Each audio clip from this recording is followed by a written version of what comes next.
Hello and welcome to Don't Kill My Character presents Pride of Monsters, the Signalman's Watch, a Mutants and Masterminds one-shot for Halloween weekend. Happy Halloween. I hope that you've been having a fun spooky season. Thank you for spending some of your fun spooky season with us. Helping us make things fun and spooky is Green Ronin Publishing, the creators of Mutants and Masterminds, the game that we are playing tonight. If you would like to play your own Mutants and Masterminds or Green Ronin games, there are two ways I recommend going about that. One is using our code Superhero Shenanigans on their website to get 5% off any of your purchases. And the other one is by hitting !enter in our chat. If you're willing to wait long enough for Joy to refresh the giveaways, then I'll send you a PDF of the Supernatural Handbook for this adventure. And if not, then I'll send you whatever else I have available right now that you haven't won yet. Thank you so much to Green Ronin Publishing for sponsoring our chaos and encouraging our chaos. And also helping with our chaos is Songcraft. The Songcraft bot is where we play music. If we are looking for spooky, silly, scary, other S word, we go to Songcraft in our Discord. You can jump into our Discord or Songcraft's Discord to check out how Songcraft is used. Songcraft Discord has a really cool way that you can play with the bot for yourself, and then you can add it to your own home games and streams because it is all copyright free. Thank you so much, Songcraft, for supporting our streams with a premium subscription to your bot. And if you go check out Songcraft in their Discord, please tell them that Don't Kill My Character sent ya. Speaking of Don't Kill My Character and my fabulous character crew, let's meet some of our character crew that we have with us here tonight. So, my Pride of Monster friends, if you can give me your name and pronouns and your character name and pronouns and maybe what creature type you are playing, and then we'll get into our spooky fun time. Let's start with Natasha. Okay. Hello, my name is Natasha. You can find me everywhere on the internet at Natasha B Cosplays. I use she/her pronouns, and today I will also be playing a character who uses she/her pronouns. Her name is Ciel, the first Ciel on the channel, who is a storm spirit of sorts, is the best way to describe her type. I love it. Let's pass it over to Grant. Hey, my name's Grant. At Nerd at most places, he, him pronouns, along with my character, William, aka Blackmoon, the jazz singing werewolf. Love it. Thank you, Grant. And Shannon. Hey all, I am Shannon. I go by she, her pronouns. I am playing Megaesheth tonight. They, them pronouns, and mostly goes by Sheth, with my little minion partner gargoyle named Rubble that is played by the lovely Alex. And yeah. Thank you. And I'm a demon. Extell. Yeah. Extell. Hello, that is I. I'm Extell. My pronouns are he, him, as are my characters. Zargos, the sky god. As you can tell, he is a god, and he's also a dragon. So, have fun. Thank you. And I'm going to pass it to our Game Master now. Master? My name's Alex Thomas. I am the line developer for Mutants and Masterminds at Green Ronin Publishing, as well as the creative director at the Untold Stories Project and the author of the Titan City Chronicles, a series of novels set in the world of our game tonight. And I'll be playing everybody who's not them. My pronouns are he, him. The pronouns of the characters I will be playing are as varied as the facets of the moon. And Thank you so much. Oh, no, it's my turn. Kate, did you tell us who Poppy was? Yeah. No, it's my turn. I'm going to do that now. Hi, my name is Kate, aka Kate the Great Cosplays. My pronouns are she, her. I'm also the producer of the channel. And tonight I'm going to be playing Poppy, the fairy, who is just so chaotic and so fun, and the bouncer of the club. And her pronouns are she, they. And one more shout out that if you do want to support our stream and our characters, you can do so with our coffee. We have rewards that will be marked for superhero shenanigans, but they are for all Mutants and Masterminds games, and we can use those rewards tonight. And one of my cast members who has access to more screens, if you are just able to keep the coffee page open, then you can see what people redeem. And thank you, chat, so much for being here, supporting our shows, and your patience while we got things set up tonight. And another big thank you to Rosie, who is running our tech. Thank you so much, Rosie. If you want to give yourself a shout out in chat as well, please do. And with all of that, it is time to pass the story of my destruction of the world eventually to Alex. Well, without further ado, let's dive on in. Titan City, 1926. The beating heart of the eastern seaboard, all iron and ambition. Its skyline rises on steel beams and hope, but its streets reek of bootleg gin, coal smoke, and the sweat of the desperate. It is a city of contradictions. Speakeasies hidden behind antique shops, gangsters in tailored suits brushing shoulders with poets and priests, mob bosses in neon halls while jazz pours from phonographs and tenement homes. And beneath that rhythm, there is another sound. Not the clatter of streetcars or the roar of the L, not the moan of tugboats on the river. This sound is older, hungrier, a whistle, long, mournful, and wrong. Tonight, 5 strange figures will be drawn into the mysterious whistle. A dragon god who remembers when the world was young. A wolf whose howl has carried through both music and murder. A fey spirit of chaos whose laughter is half mercy, half threat. A storm given human shape who rolls thunder where she walks. And a demon from beyond the stars shadowed by a gargoyle who remembers every fall. The whistle is calling them. The rails are waiting. The story begins again, and the only question is, will they write the ending, or will the ending write them? We join our heroes standing on the streets outside of one of the most enigmatic buildings in Titan City, Club Tartarus. It has a massive Greco-Roman facade, big columns, and a huge red neon sign labeling it as Club Tartarus. But all of you, being members of the monster community, know where the real entrance is, as you wait in a side alley in a line of other creatures eager to come in and make acquaintance with Mr. Powers. Some of you have been here before. You have been summoned here this evening to discuss something at the behest of Mr. Powers himself. It is an invitation that does not come lightly and does not come often. What are each of our characters doing as they're waiting to be let in? I'll sort of pass it over to you guys to tell me a little bit about the mood, the energy, what you guys have going on. And I'll start with Zargos. The most important of us, yes. So, I'm sort of standing there with my arms crossed. Because I'm confused. Ciel, what are we here for again? What is this?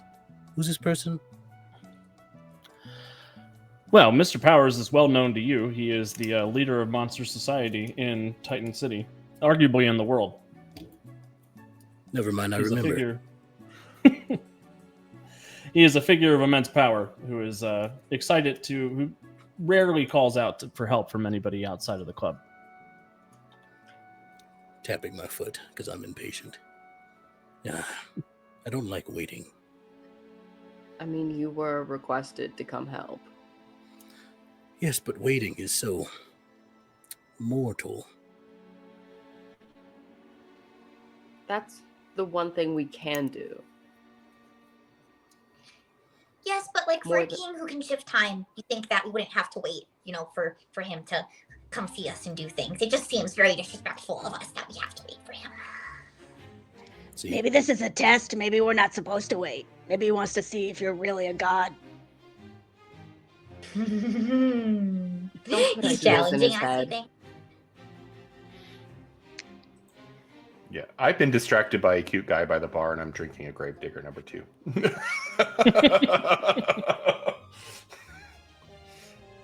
Wait, are we in the bar or are we outside?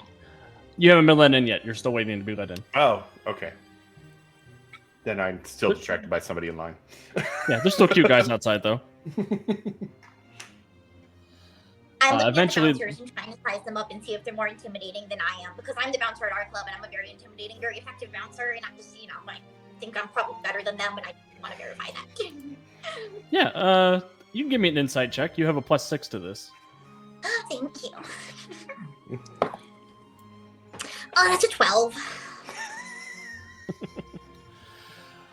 Looking at the bouncer is a large red-skinned demon who has sort of mandible tusks. He's got horns that roll back, and he's got a big studded club that he knocks on his wrist every now and then. Probably He doesn't thinks look just tougher because than he's you. big, intimidating. Like, he doesn't have to try to be intimidating because he's just like, oh, babe, so I'm just intimidating. He doesn't have to work to be intimidating, to be taken seriously by people. Without Poppy noticing, Sheth is going to stand slightly behind and get very, very tall and put the wings out and look very menacing right above her. You know, The this club bouncer has a sort of lot of looks your rules. way. And I don't love that this club has a lot of rules because I didn't make those rules. And that frustrates me too. Rules are for mortals.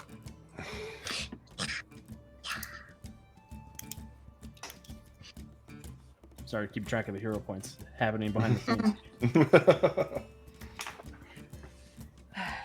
Well, you know, it's, I guess, considered an honor to be requested in the first place. Okay, yeah, so if we are being honored, then I'm tired of waiting. And I'm going to fly up to the bouncers. Okay. The bouncer sort of That's looks a at good you as idea. you fly up, Poppy. We were told of your arrival, Miss Poppy. Yes. Are your And compatriots bouncer to here? bouncer, you were told of our arrival, and we are here. We have arrived, so time to let us in. Right this way. And he Thank you. knocks on the brickwork behind him, and the bricks sort of shift and move, and revealing a black steel door that swings wide and open for you. All we had to do was assert our strength and dominance. Here we go. Rubble on my shoulder just shivers with excitement at that whole exchange. I walk in Amazing. last because you saved the best for that. Okay. And I'll, Oh, go ahead. I'll use some buffeting winds to help with the entrance, and I'll, make everyone's clothes and hair blow nicely in the wind. No one's gonna have any bad hair days. The wind in this space is going to constantly be making sure everyone gets like a nice little, just a little wave as you move around. No, mine's greased down. There's no wind moving that. Well, if anyone, like if you have a jacket or something like that, like equivalency.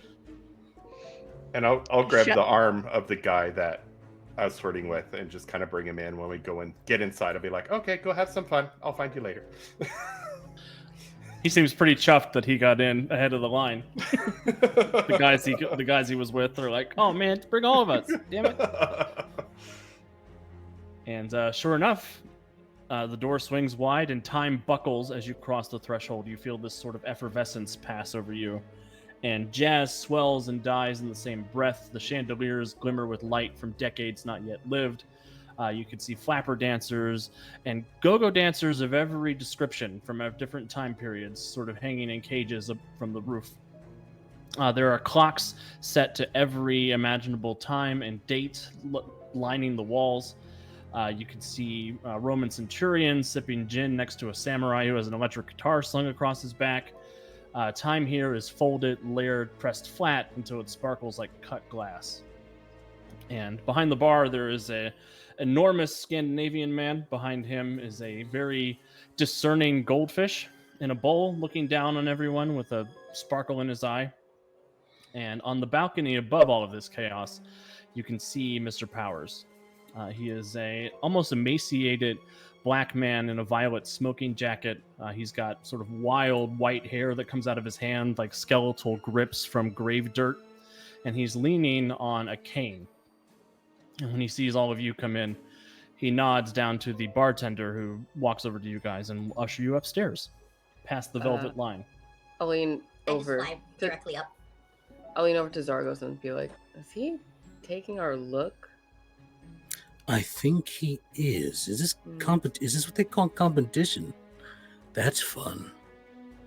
I mean, we look great, so. Yes, this is I true. love when We you are do the always wind. best. Of I love course. when you do the wind. Thank you. Yes. Wait, Sheth we is can't floating. get a drink from a bar. It looks like we have to head up. I assume they'll probably give us drinks up there. I was hoping something from 1492. That was a great year. All right. I have other preferences, but sure. I'm not going to ask. I'm going to turn to Rubble. Go fetch a 1492 something. Oi, you got it. Right on it, Mischief. I Thanks. forgot Rubble. I forgot Rubble Rubble will was ju- talking. Rubble will jump You're down off welcome, your all of shoulder. you, for Rubble. You're welcome, because Alex is exquisite with Rubble. I can't wait Rubble- for what's about to happen. Has Rubble been doing better since because he seemed very lonely last time? Have we been able to help or something in the meantime? He seemed to be doing several calls for help by asking us to do more things for him. Yeah, Ciel, I'll let you decide. Have you done anything nice for Rubble since the I last time probably we saw would him? have brought up more drinks. I would have hung out maybe a little bit more, but I'm not sure exactly what would have been wrong necessarily, but he just seemed to be constantly trying to find an excuse to do more things with us. So, Yeah. I'll Despite try. being made of stone, he does seem rather restless all the time. It's Mhm. one of the things that sticks out to you when you spend more time with Rubble. It's like he's almost like a dog. He wants to be with everybody and he wants to be Mhm. supportive, but he also weighs 800 pounds because he's a big stone statue. I would let him. Yeah, I would have let him sit on my shoulder while doing paperwork in my office for a little bit longer than I used to before I would shoo him out. We sit on Who top loves of that? buildings and spit on people. I'll get a Rubble if he makes a fairy pact with me for it. Don't spit. My master says I'm not allowed to make fairy pacts with you. facts. Don't you want to be your own person, Rubble? Your own Rubble? Don't you want to make your own decisions, Rubble? I can help you with that Oh, if you make no, a pact with me. Well, I'm not big on making my own decisions. That's not really it's not really my vibe. I kind of enjoy my my relationship with Sheth. Well, Rubble also now is the leader of a group that meets once a week on Thursdays, where they work on different ways to shake off superheroes that stand upon them when they are perched at the top of the building.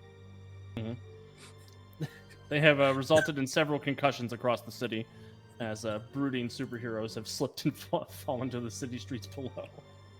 You can't prove it, though. So glad that they're empowering Gargoyles. themselves, that they're standing up. Yeah. Gargoyle Help Group. It's not my fault he's clumsy. so Poppy flew directly up to Mr. Powers because you don't need to follow. If I could see him, I could fly right up to him. Go. Poppy, it is a delight to see you again. Thank you. I am delightful. What would you like to drink this evening?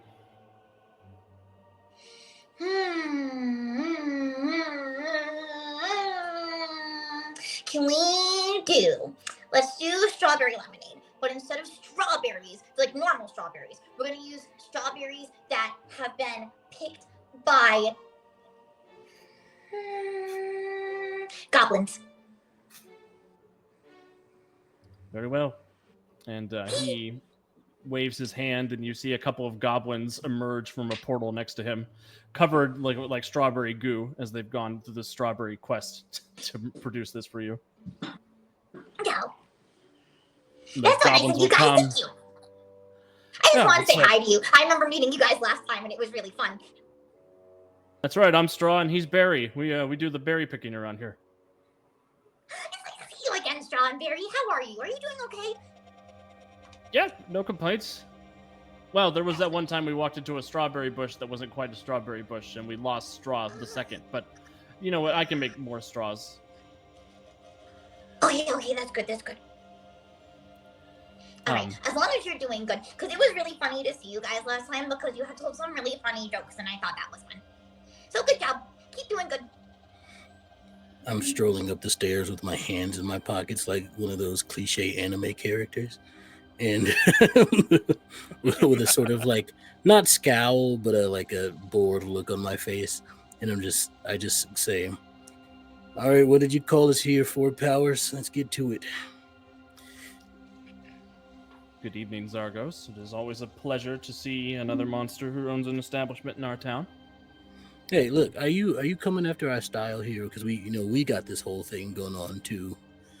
Although I do like the dancers from, what is that, year 8?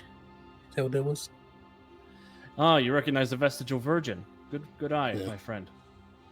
Yeah, it's great. I believe this. Straw has a joke to tell, however. And Straw looks up at Poppy and says, well, I thought of this joke for you in particular, Poppy, because of, your affinity for Neverland, right?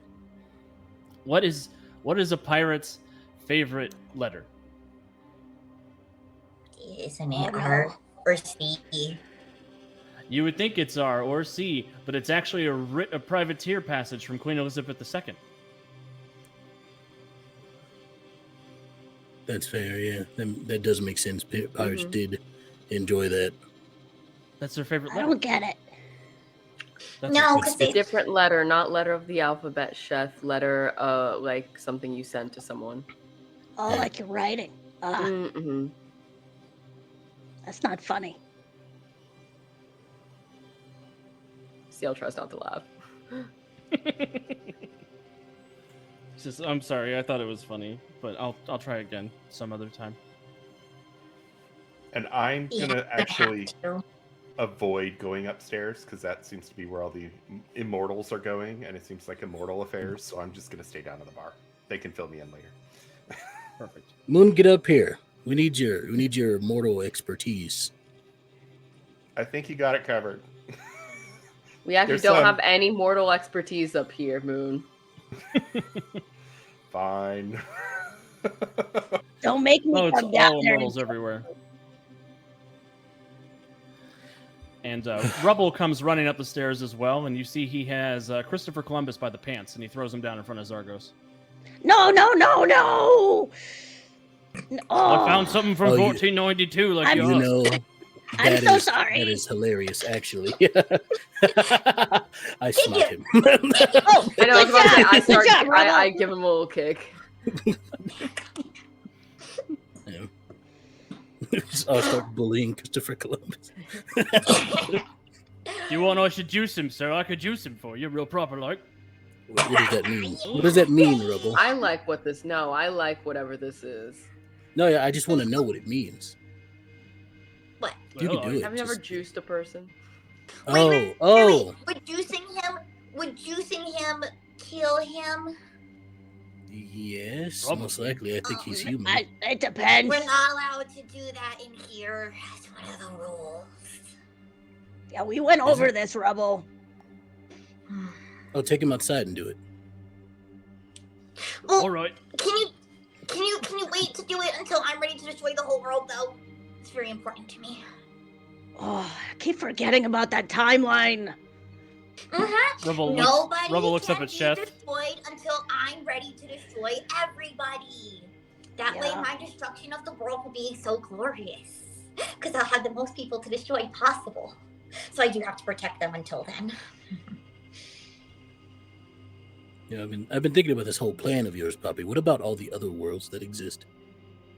Yeah, I'll go there next. Okay. I'm not stopping. I mean, after you this. gotta have a There's so much more to checklist. do. Yeah. Here, Mars has some people up there.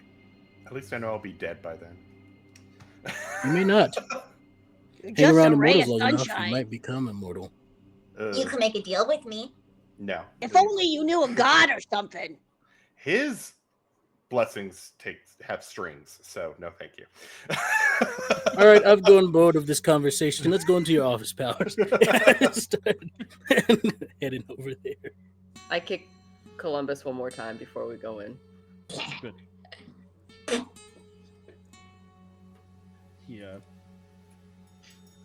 Yeah, good. Good for him. You guys head off into Powers' office, which he takes you down an elevator into the depths of the club, past all this natural stone, into this wide open space that overlooks a blasted hellscape going on to the horizon. He's got a massive stone desk. Beautiful. Wow. To It's give you been comfort to so know that this is long. the doings of another puppy. Wait, there's more of me? Huh? There are many more of all of us spread throughout every corner of the universe, but that's not why I've summoned you here today. There's a Probably you lot have of to people. raise your other yous to make sure you get to end the world first. Oh, it's like that one movie where they had to kill all those other people, and it would be like, Movie? I'm the last one or something. Watch movies? Yeah, Powers takes me through time sometimes. Don't worry about it. It's pretty wild, actually. Anyway, Not a date heroes, or I've anything. brought you all here. Well, there was It that one wasn't- time. It wasn't a date. Listen, we're two different people. We've got different priorities. You've got your bar that looks like mine. I've got mine that looks like mine. You know, He aesthetically also, you both are very dressed in, style your hair similarly. yeah. You see, we have to we're like two different people, but the And I same also- person almost. So it's a little weird.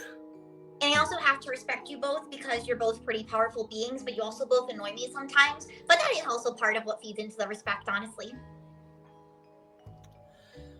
Thanks. Well, I will save the adjudication of our social life for another time. I've asked you Can I be here here for today, it? if you wish, I do. and he points to his desk where there is a case, sort of engilded with the crystalline glass. He opens it up, and inside there is a page of handwritten text that is glowing faintly. The words writhing like the ink hasn't yet dried. And looking at it, the page seems to describe each of you. Power says, I found this at the scene of a robbery of this very club this evening. How do you know this is Mimi and not one of the other Mimis? Well, you were the one that I was able to get a hold of, so I'm going to assume it's you. Sheth is going to turn to Ciel. What does it say? It's a picture book. I mean, I see the words on there, but What it says is the depot was quiet but not empty. Midnight tolled and the city held its breath. You stood there, each of you, as if the rails had been laid only to bring you here. The dragon's shadow stretched across the trestle. The wolf's song carried down the cars, sweet as prayer, sharp as hunger. A flower bloomed between the ties, fragile and defiant. Thunder cracked the glass, rain falling like tears through the ceiling, and ink dripped from the caboose, staining the story before it was ever told. The whistle blew, and the train answered. Passenger pressed their faces to the glass, blurred, unfinished, each one staring at you. Were they saved by your presence or doomed by it? Was the wreck delayed by your hand or caused because you were written into it? The watch ticked in the signalman's palm, and its rhythm matched your heart's. This was not prophecy, this was memory, and the line between the two is thinner than ink. And I'll share that in chat so you guys can see that, because I talk a lot. the whole time you were talking like that, Mhm. Sheth is floating midair and sitting crisscross applesauce, and Rubble has come and sat on their lap and then are just like totally engrossed in this story time. That was incredible. Do you do this every night? Not every night, but I do recognize the hand of who has done this. Oh wait, this is a thing? This is like real? Yes. Oh. Aha! These I don't get it. Someone wants us in their story. Who? Well, Someone of has course, written you we're into awesome. their story. So, I Wait, founded Tartarus when eons ago. When I founded Tartarus, myself and other beings created these anchors. I call them objects of power of permanence. But one of my kin, Erebus Redgrave, he was here when the ink was still wet and always thought he knew better. He calls himself the Editor, and I believe he has stolen my watch. The Signalman's watch, as he's described it in his story, a fragment of Tartarus himself. And since he has named you, I believe he is creating you as the new protagonists of his story. As If I he should. gathers all of these anchors, Titan City won't be a city anymore. It'll be a closed story with a final page. No more choices, no more futures, just an obituary written in his red ink. Redgrave thinks he's writing your ending. The page says that you're his characters, and I say you're the ones holding the pen. I would like you to go forth and recover the Signalman's watch and bring it back to me this evening. What do we In get order for to that? avoid- What do we get for bringing the watch back to you? Well, I'll owe you a favor. Something I understand is a big deal for you and the Fey folk. So, specify. Do you owe us a favor as a whole group, or do you owe each of us individually favors? Each of you individually. Oh. Anything that could be Worshippers. done within my power, I'm happy to provide. I'm building a new church of the sky god, and I want more worshippers. Oh, if No, it's the and empty one for praise of Ciel. mortals you seek, I can give you that in abundance. It's not empty. Their praise has powered us for a long time. But I can do boy, better here than he goes Zeus. again. Gods? The godliness? I accept, and I'm going to pocket this favor for later. Double it and give it to the next person. Let's get Now, more a favor for me was worshippers. quite valuable. I'll be keeping that. Well, it looks like we got a mystery on our hand, gang. mm-hmm. That's one of those Right. shows I saw in the future. Let's go. Before not asking any questions, Zargos Wait, we're starts leaving to walk out of already? the room. Yeah, why not? I'm a god. Of course I can find it. Well, let's I just streamline that thought we were- process. I just thought we were gonna, I don't know, play for a little bit. I've been looking forward to this for like a month. Play after. We got someone trying to write our stories for us. I'm not going to be a character in someone else's story. I'm in charge of my own. I've worked too hard to get out of someone else's story, to have someone else put me into their own story instead. That was a lot of stories. It was. Okay then, So- let's go then. And I'll start clearing a path for this god that I helped protect and down, and so I like get all bigger and wings fly out, more deliberate, and now I'm on a mission, so I'm a little bit even more so. And then I'm walking too slow, which is annoying the crew behind me, I'm sure. I'll also be clear. If someone wants to stop Zargos from going, you can. But he's like, I'm out. Uh, No, no. I'll, Sheth does everything Sargo says, so. I'll turn and go, well, I guess the mortal needs to ask, do you have any idea where we should be going? I see you're the brains of the operation. I wouldn't go that far, but... That's Ciel. No, Rebel, the it's s- not you. I believe I know what event this story is referring to. Mm-hmm. A year ago, Atlantic train number 323 derailed and went into the river, just west of Titan City. It's a pretty spectacular story at the time. The newspapers wrote it up. The courts found a scapegoat, and the city carried on. As far as I know, the reason the train was derailed was due to lack of attention by the signalman that night. Robert Colton is his name. He was arrested for the deaths, and if I remember correctly, he was hanged rather unceremoniously. For missing a train? Well, for causing the death of several dozen citizens. Oh. Do we know used if to he was celebrate actually that. guilty or was it a true The city scapegoat? said he was guilty. Okay, I know you know more than that.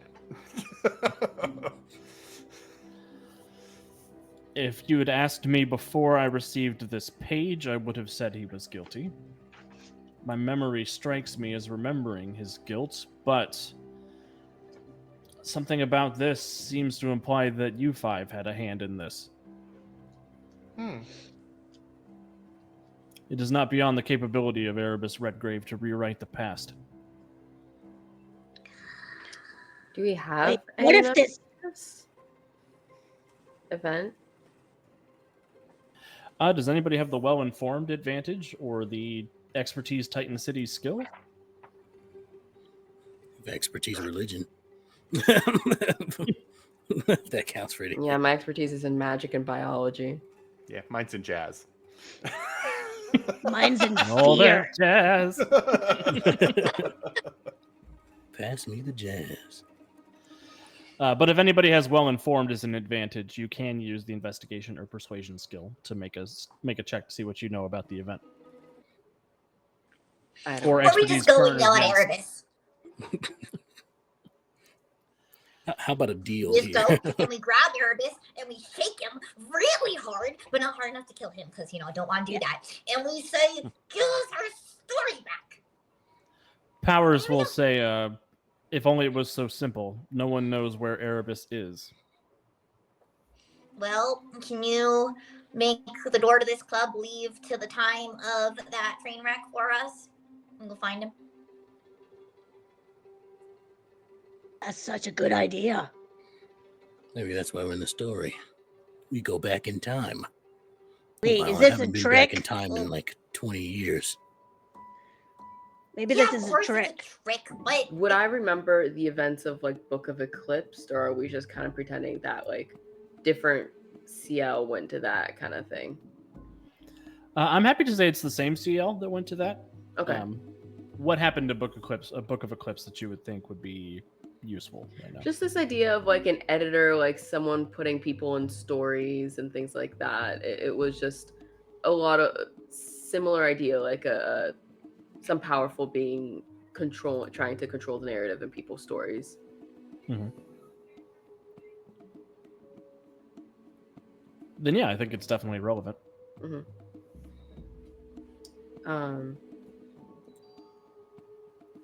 I think, because I don't think she's talked about it, but I do think that she does think on that for a little bit. Do we think, could you do that? Could you bring us out at that time? It is against my remit to allow people to depart from a time that is not the time they came Well, from. okay. What if, I've been alive a really long time, so. It is something I do to prevent the destabilization of the timeline. Oh, like if I meet past me, I'm sure we get along great. Well, it's okay. We know where it crashed into. The wreckage is likely still there, where it derailed. And Yeah. I can breathe underwater, so. And past you would probably kill you. Well, I don't know. I do think past Zargos and present Zargos would probably fight. I don't. Yeah, I'm that's what I'm unsure if they saying. would get along really well or fight. It's one or the other. You know, it's either it'll be both opposites. Hello. Hello. Hi, can you hear me? Oh, we can hear you. Yeah. Yay! Poppy has returned. You popped out of existence there, Poppy. What happened? Got distracted. There's other things Ah. that I have to do that are important. Don't worry about it. I'm not. I was just. This is interesting. Oh. If you want to hear about it, you can make a deal with me, though. No. I could get you with that one. So we did find out we can't come out in the time that it happened. So Mm. It's because We're two like- me's would be too powerful. Okay, Yeah. so then we can go to where the train is right now instead. Yeah, that's what we were saying. Yeah, Oh, we just yeah. we just go there. Mm. and Ciel can go investigate underwater. Neat. Powers I can- Powers will we also can give you the water. name of the reporter who investigated what happened. Her Oh, name's okay. Evelyn Parker. Is she still alive? She is still alive. It's only been a year. Oh, All right, let's go. Yep. Anything else we need to know, Powers? I believe there was also a survivor of the crash, who may be a witness that you could speak to. oh. His name is Herman Frump. You can't do That's that when we unfortunate. actually meet them, Will. You cannot do that if we meet them. No, I Why agree. That is a funny name. Yeah. You laugh at people, I do it all the time. I should It's not fun be to in Well, that should we interview. split Wait. This was also in the show. Let's split up and look for clues. I feel like such an accomplished leader now. I should wear an ascot. And I starts walking away again. Everyone hide. I cannot let him know where to get those. He looks so stupid with an ascot. I'm gonna get him an ascot. It's the same time. No. He tried to do this a few hundred years ago, where he thought like the Rococo ruffle look would be good on him, and it wasn't.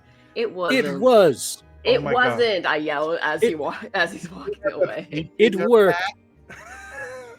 I There's need a to reason see. I burned Poppy all rips of those. an ascot off of someone and gives it to Zargos. It's actually Fred Jones. You just rip it off of Fred as you fly by in the club.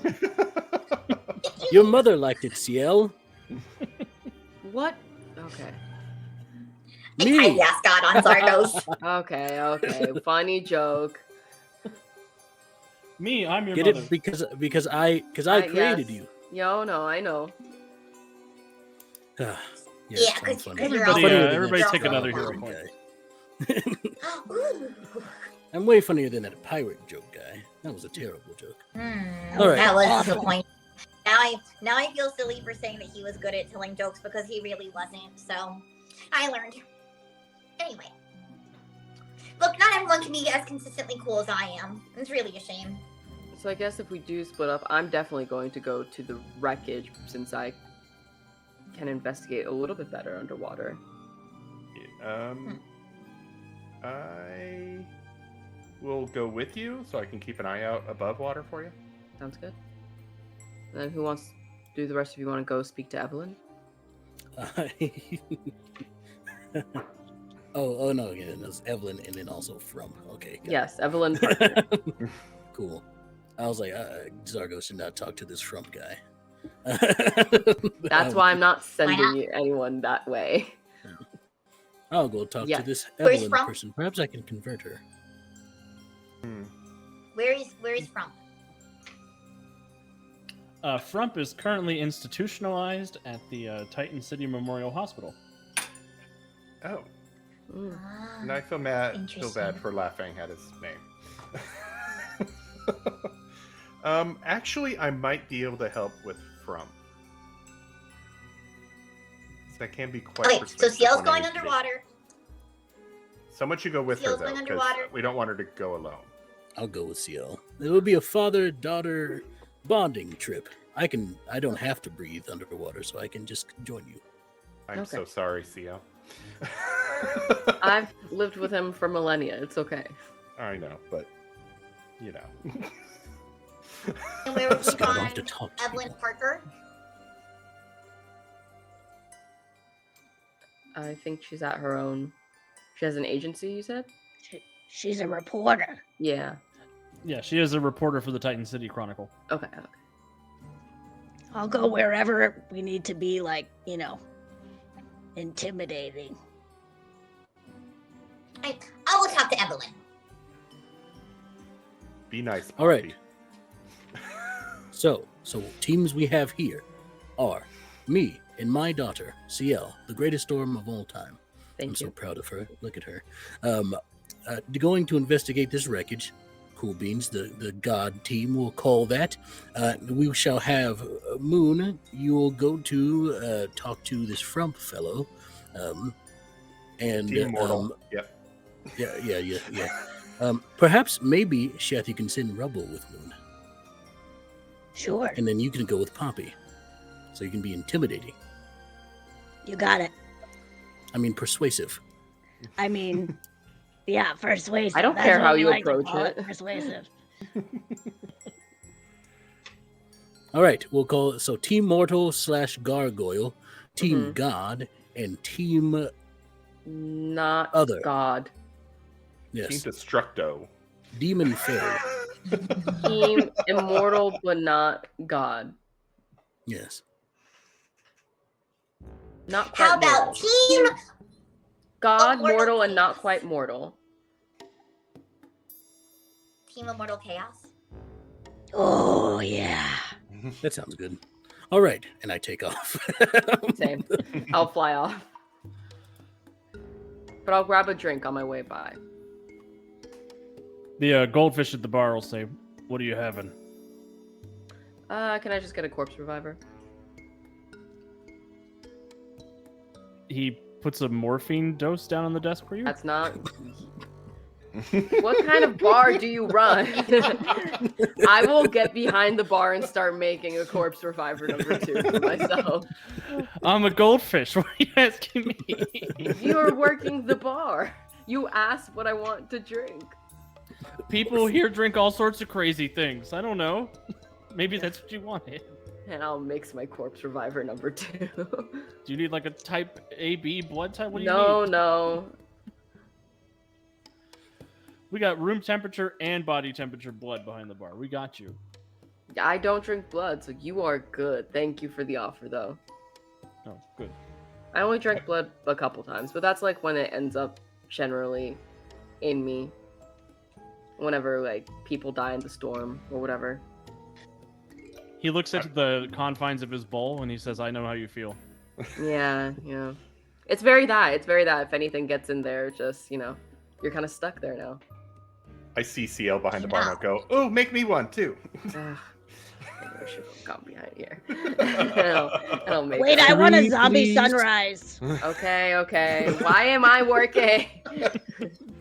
It's always you. I don't And know I'm why like, you're you're everyone being drinks at this surprised other about it. person's bar. And then I'll also catch a few other people if I see that there's people unattended at the bar. If you like these bit- drinks better, you should come to more.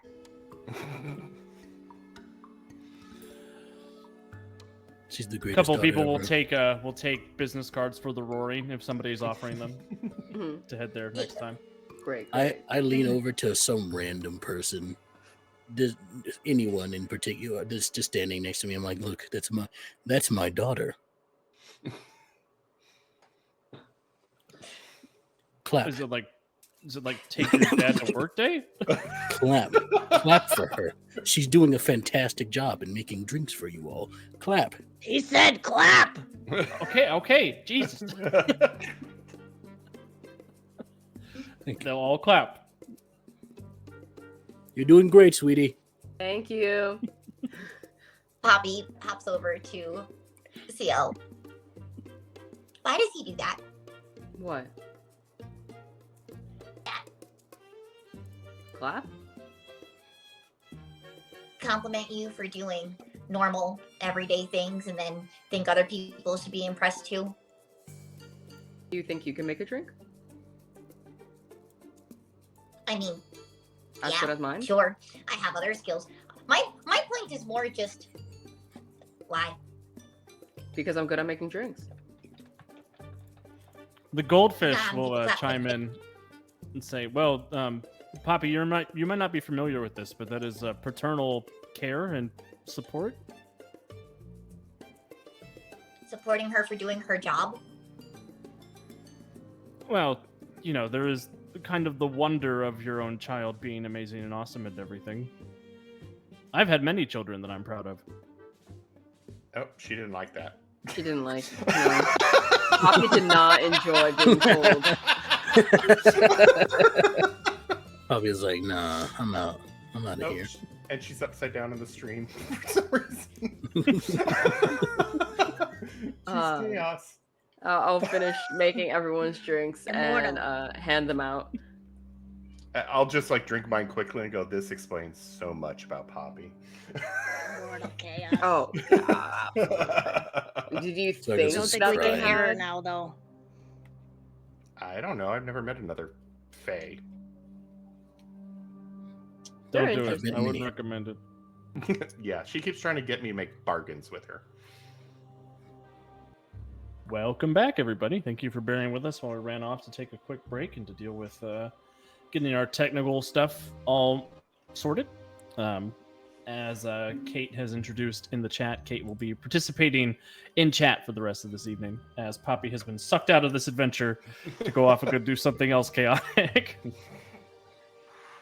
But yeah, our heroes have met with the enigmatic Mr. Powers. They have been informed that they are being written into some kind of story, having to deal with a train that was derailed a year ago. And yeah, that's where we'll jump in as our heroes split up, gang, with Ciel and Zargos taking a father-daughter trip out to the wreckage of the train that is in the river just west of Titan City, and with Sheth, William, and Rubble all heading off to go talk to Herman Frump at the Titan City Memorial Hospital. Yay. I have a question. I have an answer. Does my flight work underwater or no? You can use extra effort to power stunt your flight into swimming if you want. Wonderful. Because I do have wings. So, yeah.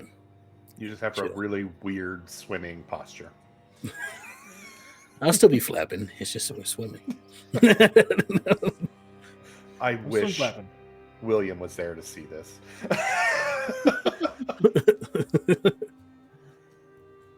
Awesome. I will Thank start God. with Ciel and Zargos heading out. It is the middle of the night in Titan City. You two are able to pass quickly and silently away from the skyline, heading down river a few miles outside of town, where sure enough you do see evidence of the wreck that happened here. Some of the forest hasn't regrown in the area. There's still a heavy ditch that's dug from the embankment that goes down into the river itself. There's no train above water. There might be some stuff underwater. You are free to take a look around. Where should we start? Well, I'm not really seeing much above here. I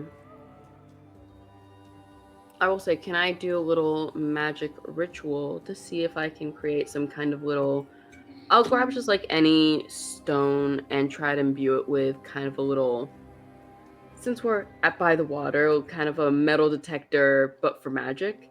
Just kind of beepers. It'll do a soft pulse of light when magic is near. Yeah, definitely.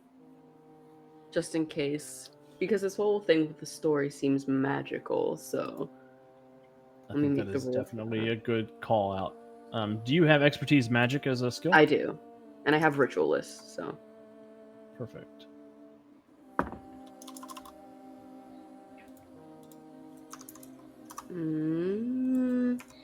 yeah, it's not a great roll, so I think we're gonna use a hero point since I have a couple to play with. Okay, that's better. Is it up to, I can't remember, is it up to 10 or up to 11 that you can add the plus? Up to, it's 1 through 10. So you're guaranteed to get 11 to 20 on a hero point reroll. Okay, so then, So yeah, if because you I rolled got a a 10, you add 10. Yep, you'll add 10 Perfect. to that as well. Amazing, so that makes it 29 total. 29 total. Perfect. With a 29, there is a very faint essence of magic sort of scattered all about this area. The entire area you are reasonably sure is haunted. The color of the magic in question is violet, which, as an expert of magic, you know means that there is invoker energy around here. This is magic that typically comes from an external source, usually divine in nature. So a god, a demon, a philosophy, something like that is empowering the energy of the area. It's not what you would typically expect from a haunting, but it's the same. It's sort of the same low-level radiation you would expect from a haunting kind of magic. Mm-hmm. The area here, there's some kind of divine magic. Oh, another god, huh? Well, not necessarily God, but yes, could be. Oh. But it's some kind of weird haunting here. It's interesting. You think they're still here? I've been itching for a fight. I mean, it's been a while. I don't know why they'd still be here. I was hoping maybe to get... maybe this will help us lock in on what we need. As we move forward, it should pulse slightly differently depending on what we're around. Okay, you're the expert here. I'll follow your lead. So if there's kind of just a general energy above the water, then I think I'd want to go underneath the water to try and find the wreckage of the train. Awesome. You both... Zargos, you going as well? Yes, I will. Extra effort. Extra effort? Yeah, I'll do. I think that's it. You could spend a hero point to do it without going fatigued, or you could power stunt by going fatigued. That's just swim. You don't have to do all this. Just swim. But I swim slower than you. Yes. Is that so bad? I'd like to keep You up fly with faster than me. That's true. Okay, I'll swim regularly, but if anything goes weird, I'll not swim regularly. Okay. I think that's a good idea. Thank you. I'm glad we thought of it. Together, the both of us. And I start to move through, and she just kind of walks in. It's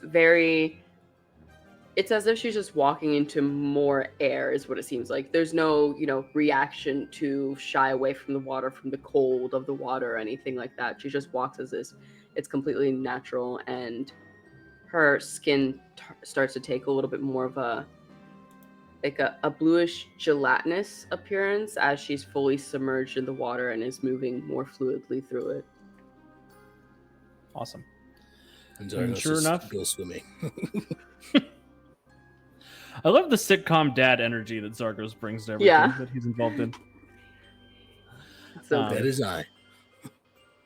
But Ciel, as you pass beneath the water, as you break through and it covers your ears, you do hear a sort of far off lonesome whistle blast that cuts through the murky dark water, and your stone begins to glow much more brightly with that violet light. Almost enough that you can see down through here, unless you have dark vision. I do have dark vision. Damn it! I do not. Well, with your dark vision and the combined violet light, you do see in the depths below there is the wreck of a couple of train cars. You do see the locomotive sort of embedded in the silt at the bottom, along with a couple of passenger cars. You can just make out the Atlantic train line sign on the side of the locomotive, along with train 323. Ooh, okay. And as the violet light sort of cascades down from your stone, sort of encompassing the area, you do see what looks like handprints in that violet light, sort of moving down the side of the locomotive and into one of the passenger cars. It's moving, so it's just a violet light in the distance? Yeah, almost like there's hands that crawled along the side of the locomotive and dragged themselves into one of the passenger cars. Oh, interesting. Not actively crawling, but like somebody did crawl through here and left handprints on the side. Got it. Okay, I'm going to follow that.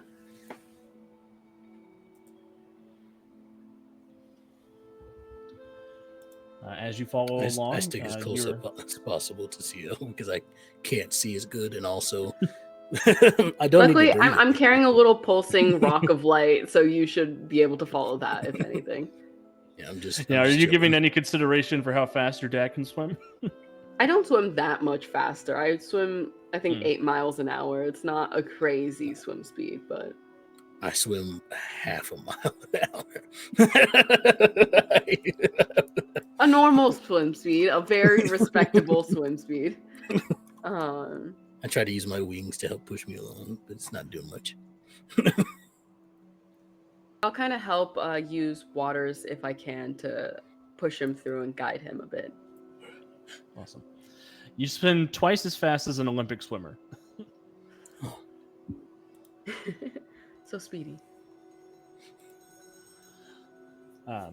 But as you swim up, you are able to see where the hands have crawled into the passenger car, and your stone begins to light immensely in the dark expanse down here. Casting a glow into the passenger car, as you can see from the windows, where there are several other of these purple handprints sort of moving, crawling over the rows of chairs, slanting along the ground, moving against some of the windows. It looks like there may have been a large procession of people who tried to escape from inside the car. Mm-hmm. Does there seem, I mean, now obviously all the windows are probably broken from impact, but if they're any intact, do I see people like they were trying to like push on these windows, things like that? It does look like that, yeah. You could see the handprints on the inside where there's been scraping against the windows, pushing against the metal, trying to get out. And as you observe a little more, mm-hmm. you do see your first few skeletons of people down here. Mm-hmm. I think I'm going to start trying to walk or swim towards the direction they were running from. Awesome. As you start swimming that way, you do see the cars, it's sort of cast aside as askew in the water from where it collapsed. But sitting at the end of the car in the back left seat, there is a dark figure who looks up at you with similarly glowing violet eyes. And I'll stop and kind of signal to my dad and just indicate the direction and kind of be like tap on his hand one, like to indicate that there's a person over there. I feel like they probably have some kind of at least rough code to speak whenever they're underwater. Yeah, this probably happens more often than not. Mm-hmm. Yeah, that sounds reasonable. In which case, all right. I'm gonna ask a thing here that may not make any sense. I'm willing to spend a hero point on it. Very excited. Can I do can I maybe use my deity benefit for a divine sense type of thing? Can I figure out what this person is? You can I'll let you spend a hero point to basically power stunt an awareness divine energy. Iconic. Wonderful. What give me a perception check with that power. Perception. Nice. I got an okay perception. Thanks, Valmina, for that hero point. Wow. That's a. I'm gonna use my other hero point. Yeah, because that was a natural one, so we're not doing that. It's not a good time. Okay, it's fair. Oh, and that's annoying. I got an 11 on the roll. All right, so that'd be 20. Yeah. With a 20, as you're sort of opening up your senses, this being is radiating divine energy similar to Mr. Powers's.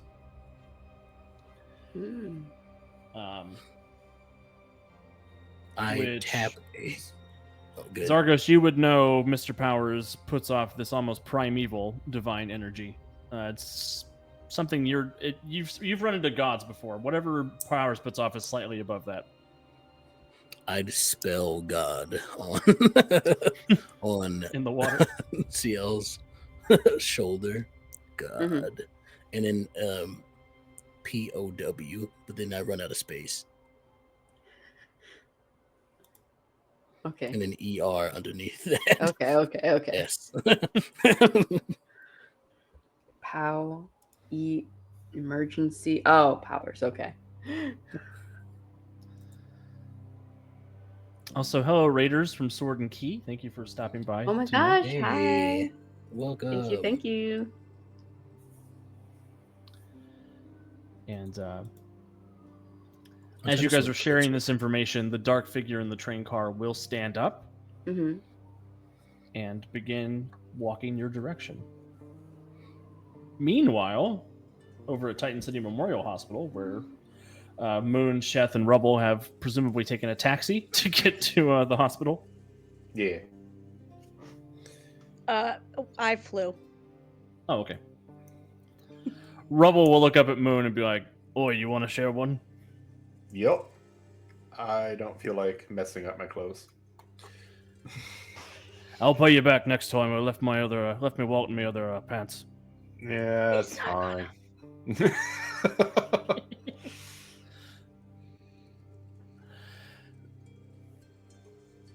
I'm just Sheth, you flying would arrive above the there car. before. Yeah. Oh, you're flying above the car. You don't. Yeah, rush ahead. I'm just flying above the car. Yeah. Sheth just likes to fly. Perfect. And a Jupiter Enterprises taxi will pull up. You do see the little robot that drives them. Turns back to you with this little cap, flips it up, flips back. Where are you heading, boss? Memorial Hospital. Oh, do you need an ambulance? Are you all right? Oh, just visiting a friend. It's 11:30.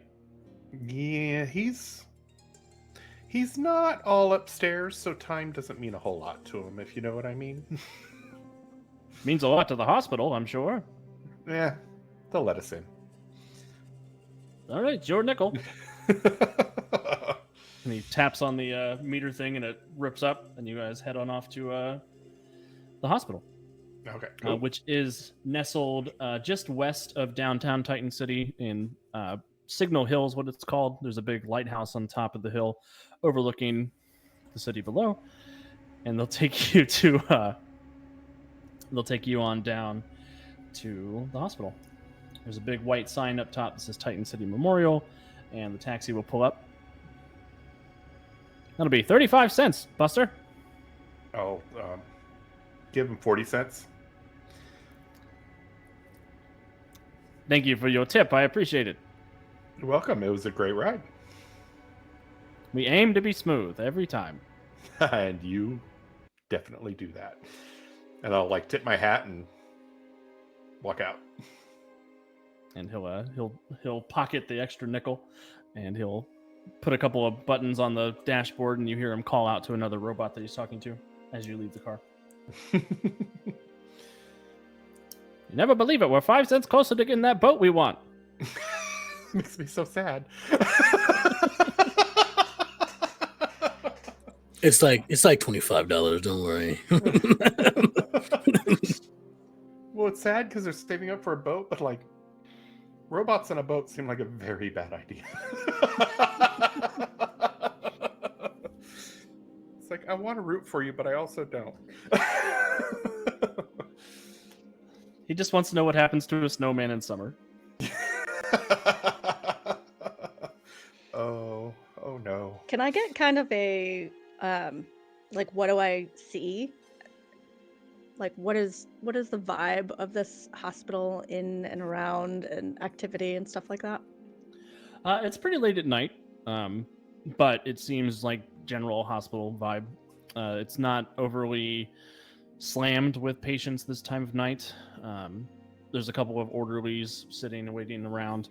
It looks like they do have a dock that lets ambulances unload quickly for an emergency room. There's a couple of people sitting in the waiting room where you can gain access to, but it doesn't look like it's overly busy. Thank you. I will walk in like I'm expected. Up to the front desk and go, I would like to speak with Herman Frump, please. Right before Sheth walks in, I would like to morph into the orderly that I saw on the bench outside. Awesome.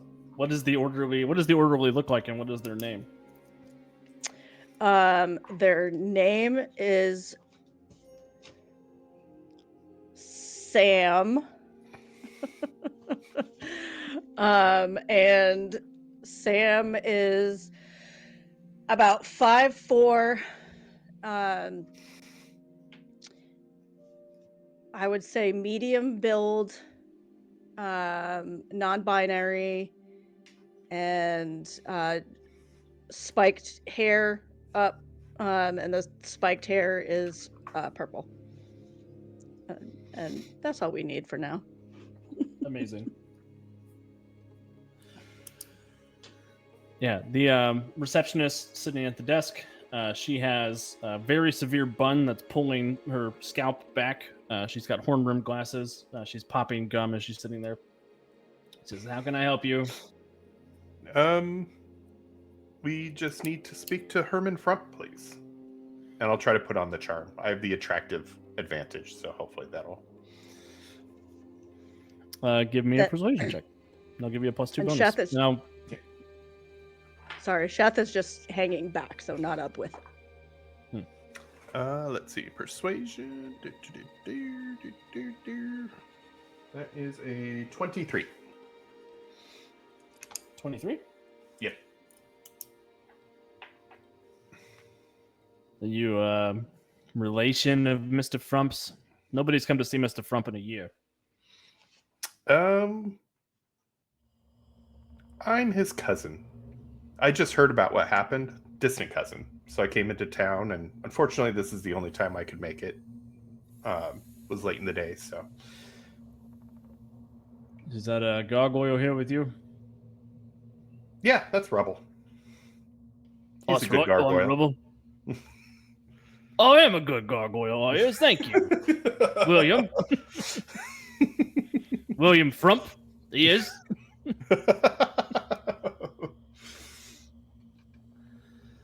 Well, the gargoyle's not a pet. That's good news. All right. You got a registration card for that gargoyle? I didn't know we had to register gargoyles.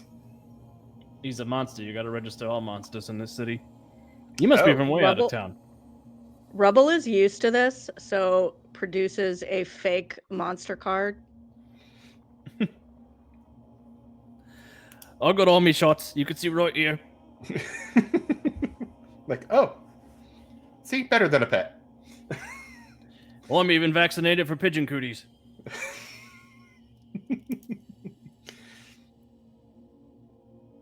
All right. Well, I guess you and Rubble, is it? You guys can head up and see Mr. Frump. His psychiatrist is in this evening. Oh, okay. Where can I find them? The hospital is quite big, so I don't want to just wander down halls. Oh, you don't want to just wander down halls. All right. Well, if you head that way, walk down there on the left. You're going to take 3 staircases up to your right. You're going to get off on the 6th floor, and then you're going to take 2 more rights, and you're going to head on over to the Golden Vale Sanatorium portion of the hospital. If you get lost, I want you to go ahead and ask for Dr. Lazarus Pembroke. Okay, Lazarus Pembroke. Actually, if you're gonna be getting in trouble, so, hey, Sam, what you doing over there? I'm on a break. I'm sorry. Did you say you on a break? Yeah. Sorry, my voice. What you need?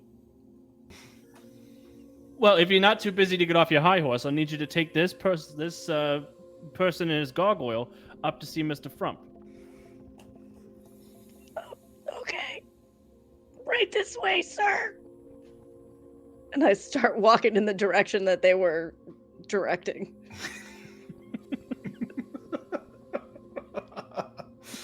I was about ready to go like, Sam, she said that way.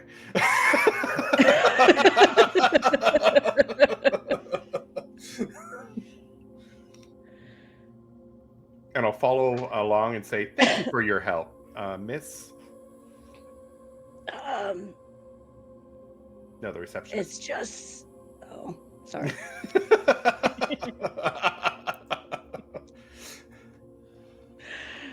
Miss NPC name that I don't have. I was like, oh man, I'm gonna make him Samantha. I'm also Sam. Yeah. I go, thank you for your help, Miss Samantha. And then I'll give her a wink. And then follow Sam, who knows where we're going.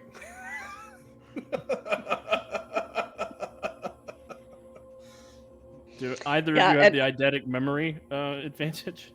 Oh no. No, and guaranteed I make several wrong turns along the way for sure. As we're going along, but- I'll try to find another orderly to be like, hey, can you direct us? We're lost. I also want to just be like super alert. Like Sheth is mostly like used to, checking the perimeter and that kind of stuff, and being on the lookout for any trouble or whatever. So that's kind of what I'm doing through each area, and I want to kind of like hear if anybody's like talking smack about this person that's been in there for the last year and nobody's come visit.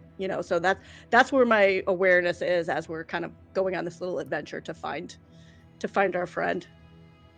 Would you like to spend a hero point to ensure that there is somebody talking smack about Mr. Frump? Sure, why not? Let's do it. All right.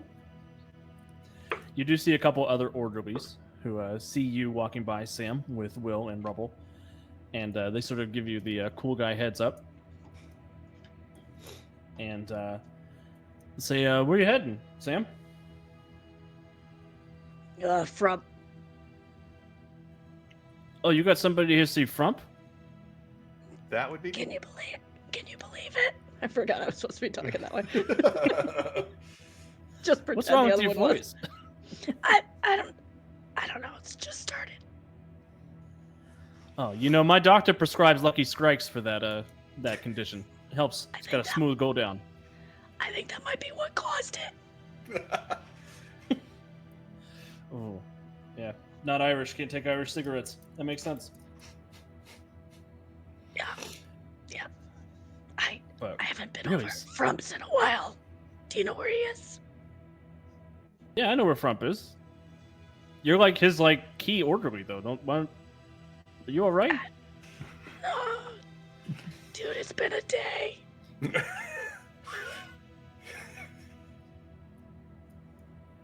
Well, yeah. If you and do you mind? Yeah, I'll just give you the directions. So you're here to see Frump, huh? And he points Yeah. over at William. Yep, I'm his distant cousin. I just got word that what happened, so I wanted to come out and see how he was doing, and apparently not well. Grant, do you have a fame complication? I do not. Okay. Probably because I sing in an underground bar.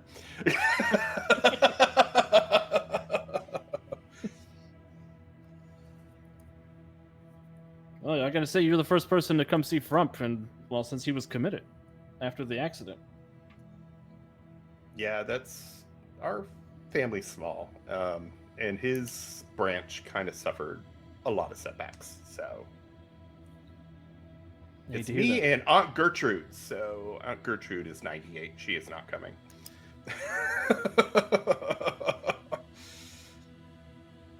So, Aunt Gertrude's 98. Yep. She's a That's feisty. crazy. Yeah, she's feisty. You don't want to get on her bad side, but she doesn't travel outside of her house anymore. She your aunt or Herman's aunt? Both of our aunt.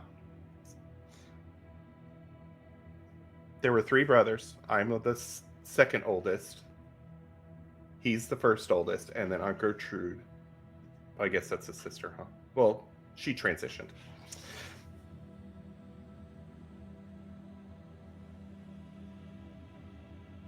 So, the three of y'all is siblings, Cousins, but yes. cousins. Okay. What's going on? Is this like a test or something? No, that's just weird because Herman's like 85. Yeah, he's the oldest. How old are you? How old do I look? I don't know, like 25, 26? Listen, You do me honor. Like, I'm actually 31, but thanks.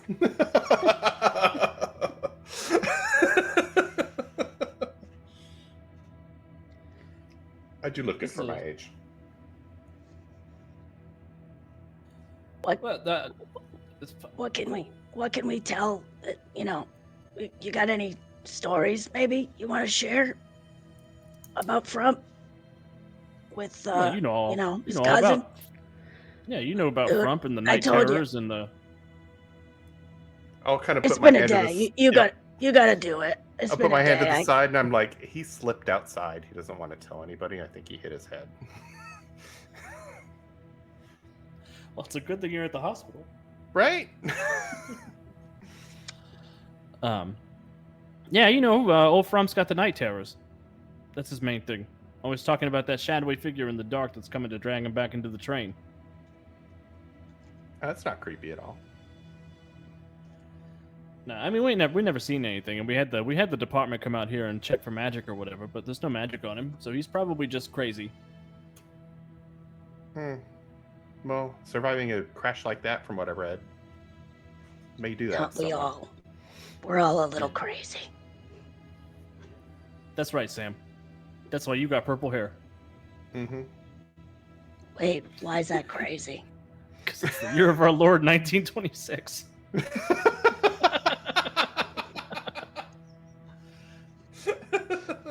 What's your point? No judgment.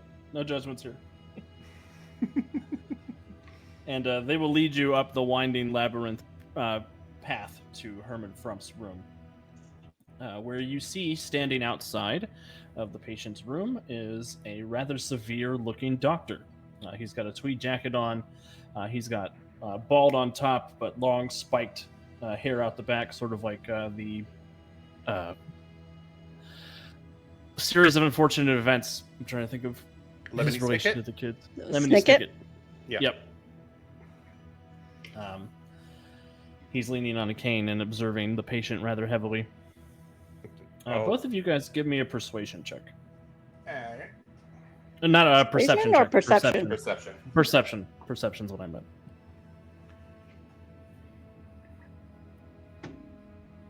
Oh, that was a terrible roll. 13. 22. Blackmoon, you see, as he turns his attention to you, his eyes flash with violet light. Oh. Meanwhile, back on the train,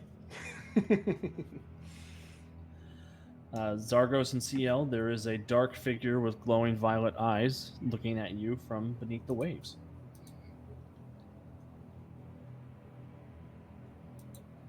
I don't know if Zargos can talk underwater, so I'm not going to talk. Yeah, I don't know if we can talk necessarily. Just because we can breathe doesn't necessarily mean we can talk underwater. I'm not even breathing. I think Ciel probably could, since Ciel I don't even is know. made I don't of even know storm. if fair. I don't even know if necessarily I can breathe. I just know I am immune to drowning, which Yeah. effectively is the same. And I've got life support. Perfect. But I will kind of do a little wave just to indicate that we do see him. He nods and realizes that you're underwater and that you probably can't speak to him. And he produces a quill from his pocket, and a piece of paper appears next to him, and he writes, a couple of scrawling lines, and the water in the area vacates, leaving you in a bubble underneath water where the river is sort of cascading around you, but it is a dry spot on the train car.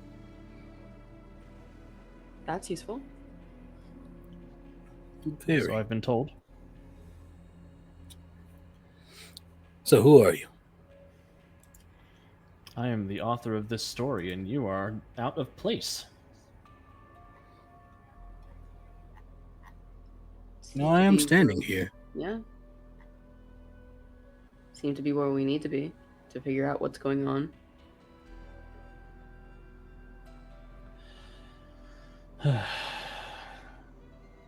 Why have you come here this evening? To investigate. Figure out what happened here. Figure out why we're in a story page. A little storybook we found. You are here because that is what you've been called for. Those are the lines that I have written. And the truth that I have written. What is this truth that you deem yourself?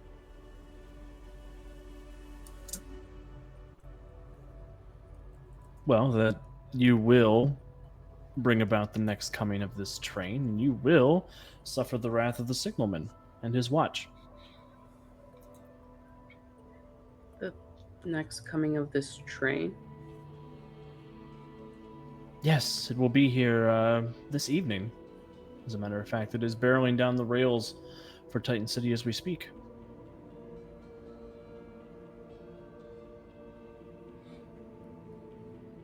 From where? From the annals of history. You can't hear it? And he sort of gestures, and there is that loathsome whistle blast again. Yeah. Zargos starts making a face because he's like, my brain is exploding because this is riddles too much.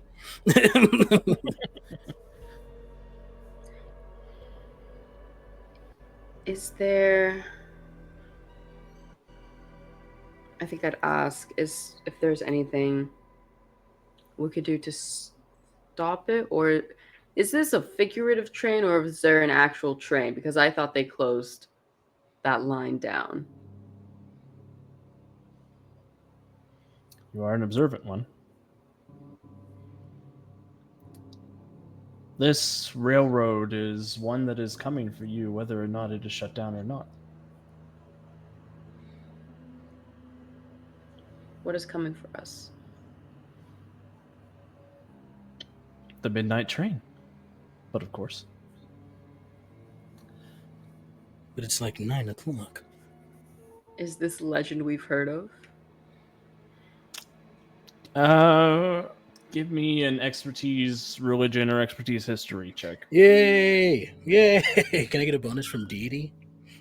Sure. Now that I know how that works, I'm abusing it. I'm sorry. And what is that? What is that? That adds a circumstance bonus of. I don't have either of those, so.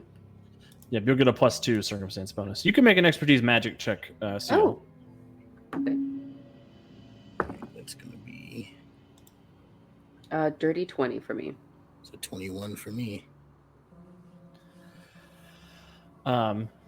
He's being a little vague about the details, but you do know of a ritual that allows a spellcaster to summon the ghost of a cataclysm to arrive and basically bring about a second helping of the terribleness that happened. So he is probably talking about a literal ghost train that is coming to the city to crash and cause problems.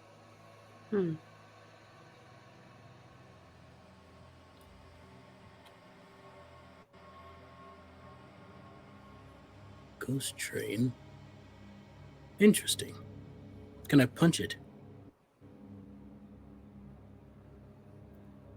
Redgrave looks at UCL like, do you have to deal with this all the time? Just nods. Every protagonist in my story has a purpose, and you are a hammer, Zargos. You cannot just punch the ghost train. That won't do. Then what's the point of having a hammer? There are other things to be punched. Right If now. you want to stop the train, you'll have to find the Signalman's watch. Well, right now, it's looking like I'm getting ready to punch you if you don't start speaking more clearly.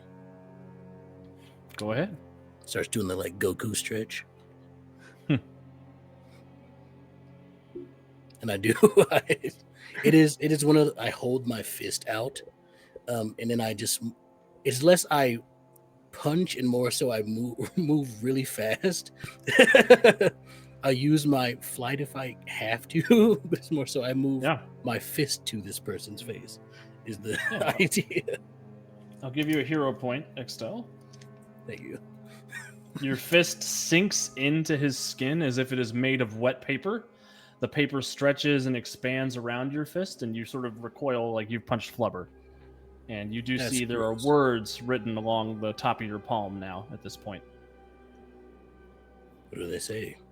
The sentence says, Extell gives in to his barbaric rage. Zargos gives in to his barbaric rage and strikes Redgrave to no effect. Ah, that makes sense. You write stories. Ugh, I hate stories. I write the only story. What does it affect me, though? Because I've decided that you are the perfect catalyst for the story I want to tell. You and your little friends. And what might that be? Story of the end of the age. I like this age. Poppy will know more when Poppy comes back. It's always Poppy and never Zargos. I'm great. Okay. All right. Ciel, I'm out of ideas. I've tried punching. It doesn't work. Great idea. Great, strong first idea. Where are the signalmen? Oh, they mine the line on down the tracks between here and Far Harbor. Okay. I think there's a reporter in town who might know more. That's the other one. We can go speak to her. But I get to punch something real soon. You can't punch the reporter. I'm not going to punch the reporter. I know she'll die from it. And then I think it's like a duo of them kind of exiting by like swimming straight up and just continuing to fly up into the air once we emerge from the water. I do that little thing where my wings expand as I get into the air and shakes the water off. And then... Yeah, it's a little quick. Oh. Yeah. Mm-hmm. Okay. Ta-ta for now, says Redgrave as he turns into an ink puddle on the bottom of the train car and the water reasserts itself around the train. I'm going to kill you one day. I continue. I can't hear you on a puddle. It made me mad. Let's go speak to this Evelyn. Yeah. I Or we could just go slower. straight to where we think the signalmen are, but that feels... I don't know. It feels correct, but we should probably go speak to Evelyn. Can't go off book, as they say. Mm. Off script? Both work. Book sounds better, yes. Mm-hmm. In You this wanna case, ride? I do believe it's a book. And give you a piggyback ride like we used to. Fine. Yay! And then as soon as Ciel hops on my back, I rocket off at as fast as I Top can speeds. go. 2,000 miles an hour, I'm flying. Woohoo! The sound barrier breaks. There's a sonic boom that hits Titan City as you come rolling in. Meanwhile, back at the hospital, Sheth, William, and Rubble, you have found yourself standing before a similarly dressed person with the violet eye flicker. And he looks at you, William. Ah, good. You've arrived for this part of the story. You'll be delighted to know that your friends have succeeded in searching the wreckage of the train. Oh, thank you. Redgrave, I presume? In the flesh, so to Good speak. to meet you. Does So- Redgrave know that Sheth is Sheth, or like does Redgrave see Sheth or Sam? If he sees you one way or the other, he's not giving you an indication. You can give me an insight Okay, check. cool.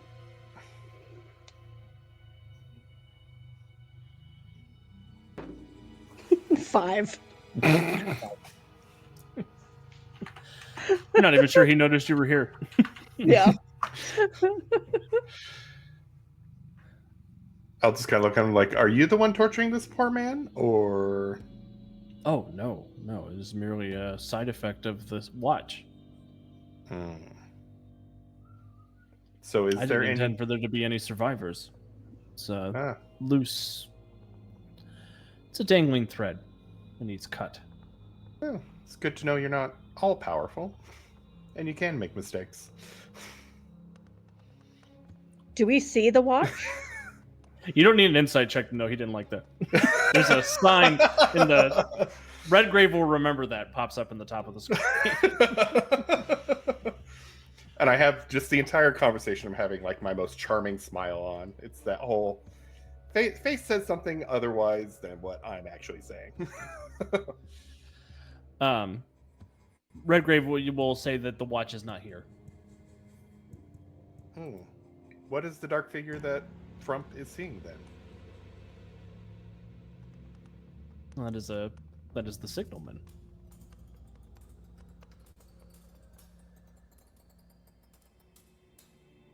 I'll look at him like, so I'll be straight. Is there any point in talking to him, or was I supposed to meet you? Oh, you could talk to him all you'd like. Is there a point? He's got information. Okay.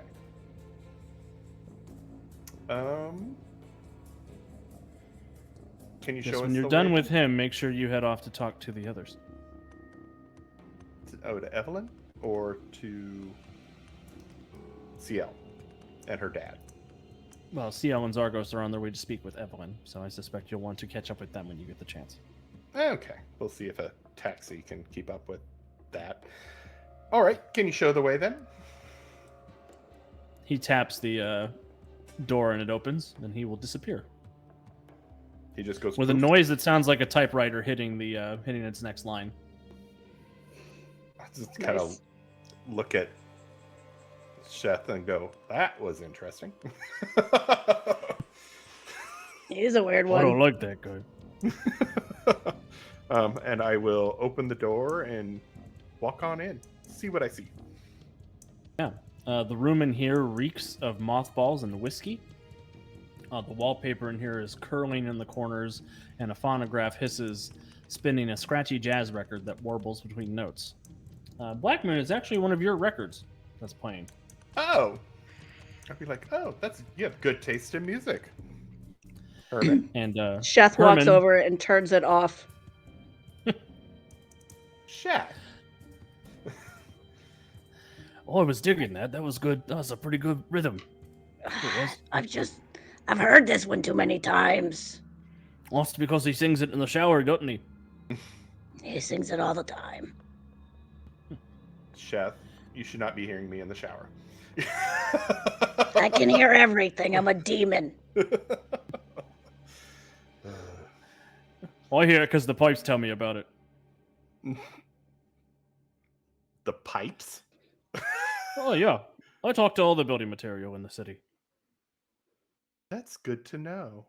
We must I'll have a change conversation accents. later. Is the whiskey in the room readily seen? Yeah, there's a bottle next to Herman, who's sitting in a threadbare chair, and his hands are trembling. He's holding a ticket stub. Mm. And Herman looks like a roof tile. He's got a large, flat face, graying skin, sort of unkempt, uncared for hair, dressed in a hospital gown, long, jagged fingers. Like the nails are really long, or his fingers are just weird? The nails are long and the fingers are spindly. I'll look at Sheth and go, Sam, you really should take better care of him. Agreed. And I'll kind I'm of... gonna. Oh, go ahead. No, go ahead. Yeah, I was going to say, I'll look at Herman and be like, hello, Herman. You're the wolf. You're the one who was singing in the car. You were, I remember. Why have you come? Oh, you know of me. I guess my reputation goes further than I thought. You were on the train. You were singing the song from the record. Is that why you have it playing, or is that being used to kind of drive you nuts by the good old doctor? I don't know. It's okay, Herman. You can talk to him. I'm not here to hurt you. We want to stop what happened. You can't.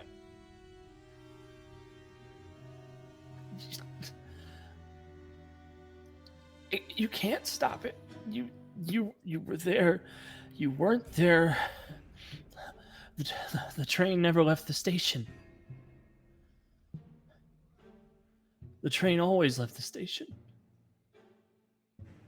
Do you hear me? Do you understand? Do you understand? What do you mean the train never left the station? It never left. But it's always been gone. And it never came back. Which station did it stop at? Union Depot. Union Depot. That's where we came from. That's where we were going.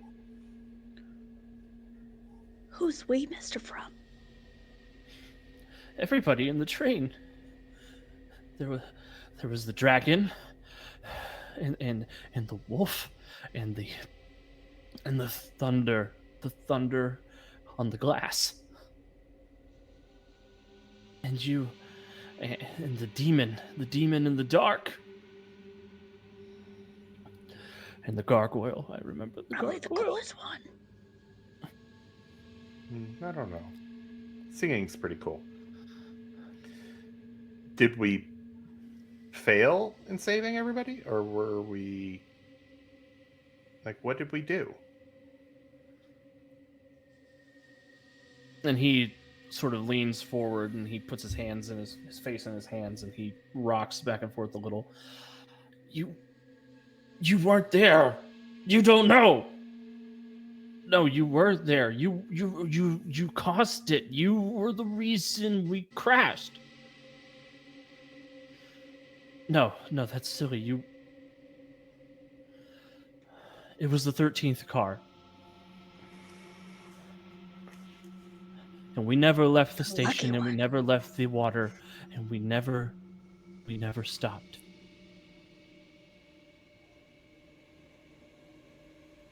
And he thrusts his ticket stub forward. I'll take it from him? It's your ticket now. You've got to get on the train. You've got to stop us. I will do my best. Is there anything I should tell you when I see you on the train again? Don't talk to me. Okay. And I'll kind of draw in, like, get on my knees in front of him and kind of look at him straight in the eyes and use my entrance ability. And kind of be like, is there anything else we should know before we leave?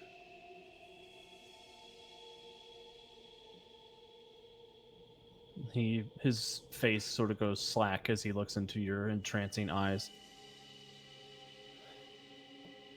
There is no train. And there's always a train. The signalman knows. His name is Robert Colton. Check his grave. And then he just sort of falls down, slumped catatonic in his chair. Okay. I'll kind of look at Sheth and I go, oh, go ahead. I was just going to say, Sheth grabs the bottle of whiskey that's on the thing, looks over to you. That was wild. Don't drink it all. That's literally all this poor man has. All right. Put it back. You have a whole bar. I was just... Yeah. I think you're fine, Chef. I think it's prescription. You know what? You're right. Yep. Rebel, you're a horrible influence sometimes. You leave Rebel out of this. Like, I think he's torn between the two timelines. Yeah. What's this ticket say? Yeah, what is the ticket? Is it just like a standard? It says now boarding for train 323 at Union Depot. Okay. So now we know where to go. I think we need to go check a grave, though, before we catch up with everybody. Cool. Can you send Rebel to let the annoying ones know? Ooh. Those are some fighting words. I kind of like them. Well, somebody has to humble all you immortals. Whatever. And I will turn to Rebel. He looks up at you. What do you think? You think we should let him know? Well, I think I don't make decisions. I think you should tell me what you want me to do. All right, I was just checking to make sure you were still you. I'm not the Right. one who changed appearance. You changed appearance. That's true. What do you think of this one? I think I like it. I Needs might more use wings, this one though. again. I know, I always miss my wings. So you're also a little short. Yeah. All right, go let him know what's going on. We're gonna go to the graveyard. I need 50 cents for the taxi. You're gargoyle. You can fly. It goes faster. That's a hurtful stereotype, it is. Are you It's not also able to true. fly? I'm made of rock and stone. You think I can fly? I've seen other gargoyles fly. Are you saying you're inferior? That's also a You very have sensitive wings. subject.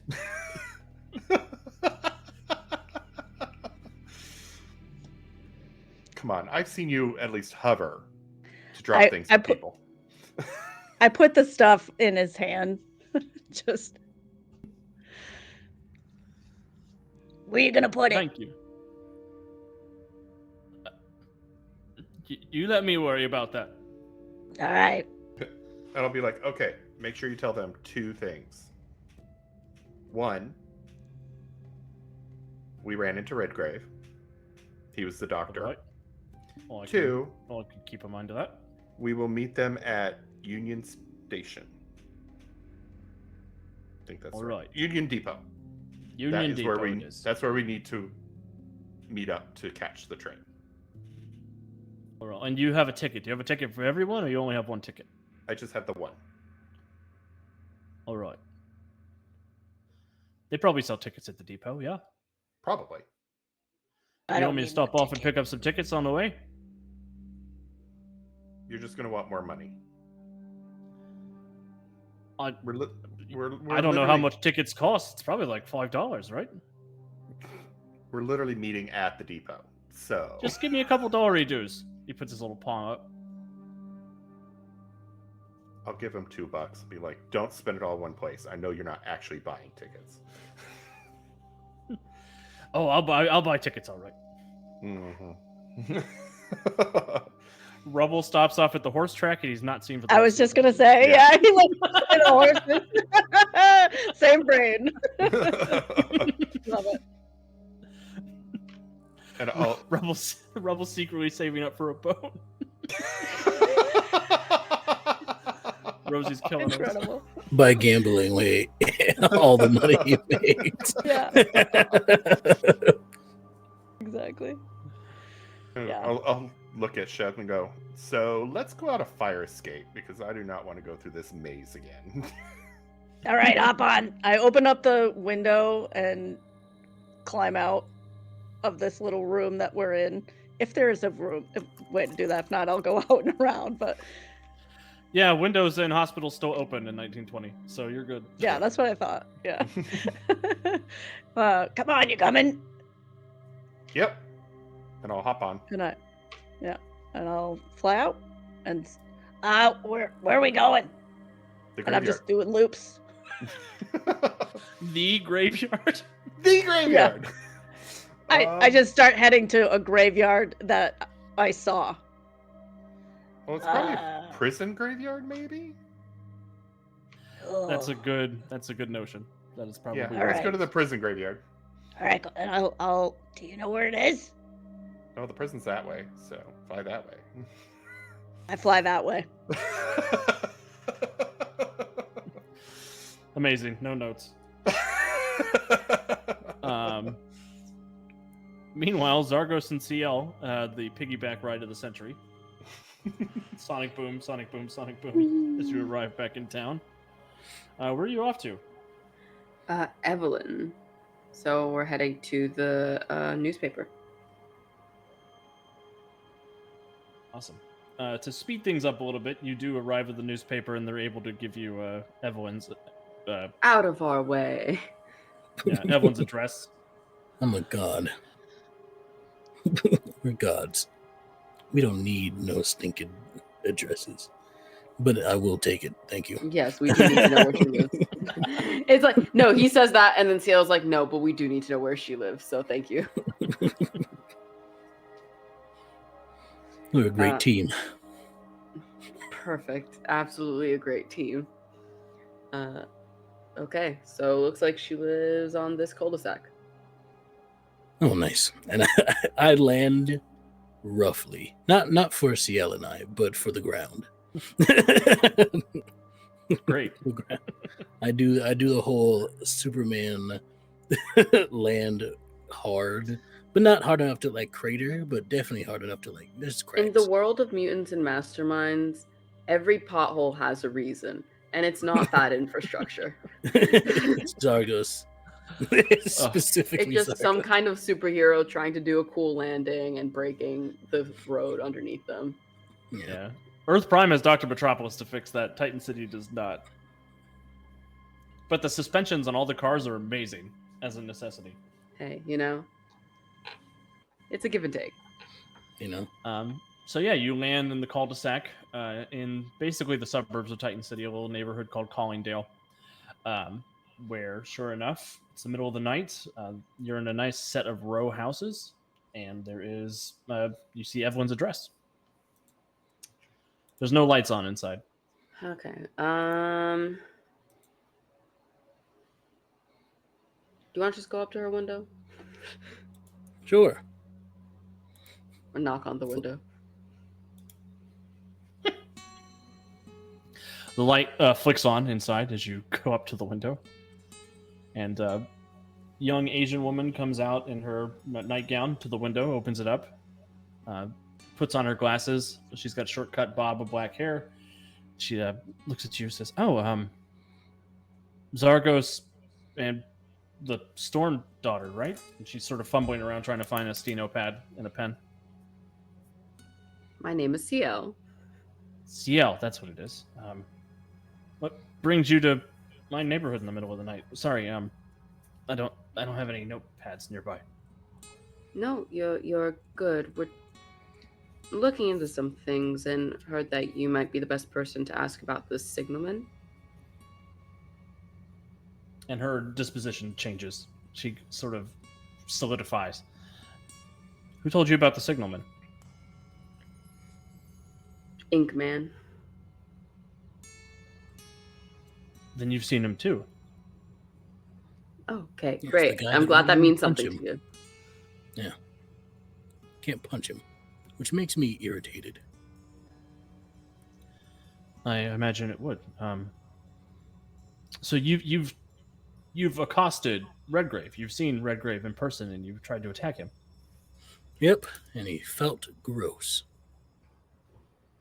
And then he wrote stuff on my hand.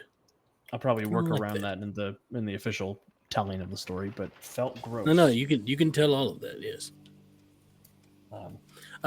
Zar, Gos, God, dragon god of the sky. Make sure to add that there. Looking for worshippers, new church at. I'm not writing a personal column, sir. Why not? I'm great. Because I'm. You might be. I'm not that kind of reporter. I'm an investigative journalist. Oh, you should tell them to come by. Oh wait, no. We gotta keep that a secret because laws. So never mind. Look, if you want to run a personal ad, I can get you linked up with Moxie down at the office. Okay, she helps all that kind of stuff. But, you met Redgrave, and he told you about the Signalman. Mm-hmm. That's a ghost that's been harassing people out by Union Station. Huh. He's been passing out tickets to people for the last couple of weeks. He's been passing out physical tickets? Physical tickets, yes. For the 323 train. Dad, what do you think a ghost is, if not dead? I've heard that it's when someone stops sending you letters. No. That is something else. Damn it, here's a hero point. That is verb, not noun, ghost. Well, I guess it's time I put myself back in the narrative. One. Slaps his knee. Turns directly back to Evelyn without acknowledging anything. So he's been handing out physical tickets? Yes, for the 323 train, the train that derailed last year. He's handing out new tickets for it. Seems like there's going to be a new accident coming soon. You think? No. Well, seeing as how we're supposed to be there, and we are not there yet, or have no memory of it being there, it would be the smart thing to assume that we will be there, and we have not experienced it yet. So therefore, we must experience it at some point. So probably somewhere in the future, we will experience this. You've got Ciel, it. You for put the it second together. time tonight, another NPC looks at you like, does this happen all the time? Yes. And it's just the same reaction every time. It's just like a little curt nod. I've done it. I've solved the case. Now we can go back home. So, do you think that he's selecting victims to put on this train? I think so. Is there any pattern to the targeting? It's a lot of homeless people out west. I actually have a couple of tickets. Let me grab them real quick. Thank you. And she goes and she grabs. She has 5 of them. I imagine Zargos is kind of leaving and is confused as to why the two of them are still talking. Zargos is like, I figured this out. I don't know what we need to be here anymore for. We've won. And now I can beat him up. Are you coming, Ciel? That's the prize. 1 second. I'm trying to find some more information, Dad. Okay. Oh, we should get a sort of machine for mysteries. You can call it the detective mobile. No notes. Amazing. And she comes back. She hands you 5 tickets for the 323 train. I look at them with the stone that I made. Do they possess any magical properties? They do. They glow likewise with that violet energy. Okay.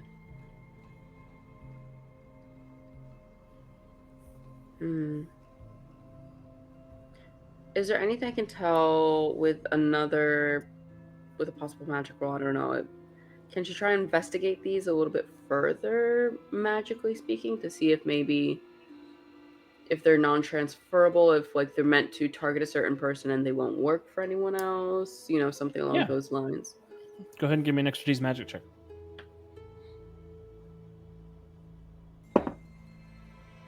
That is a 1.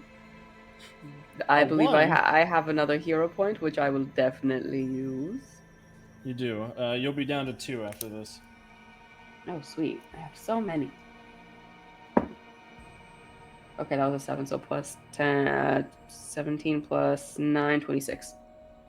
With a 26, as you're examining the tickets, you do think they are for specific people. Weirdly enough, as you're examining them, all of your names are on them. Oh. Okay, well, we will be on the train, Dad, just so you know. It's not something you can avoid. See, I said so. And therefore, we should go home. Because I don't like ghosts. I can't punch them. We should teach you, I don't know, some kind of what are they called? The people that remove the hauntings, Exorcist? the exorcism. We should teach you some exorcist practice to so you can punch ghosts. Ah, yes, I could be like one of those, what do they call them? Sorcerers. I regret bringing this topic up. The wizard community of Titan City is shook. All things make sense in time, my dear child.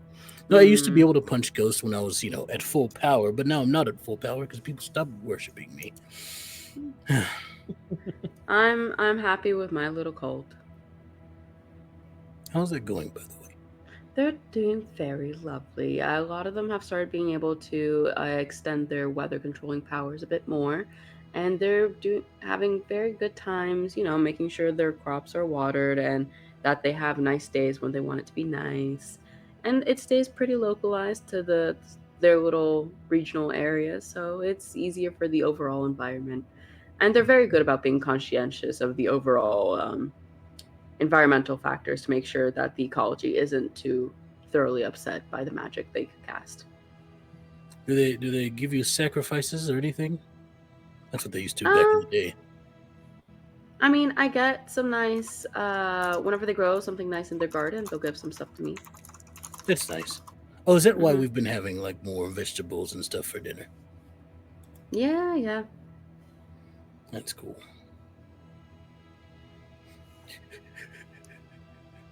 Okay. I'm just so proud of you. You got your own cult now.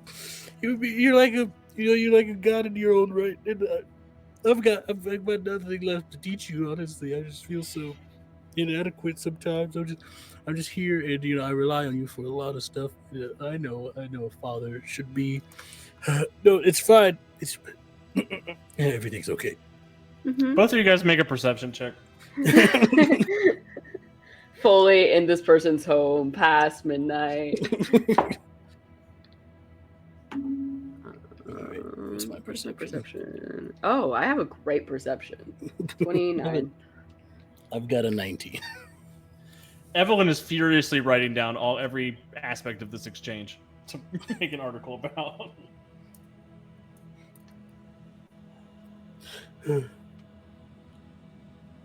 All right.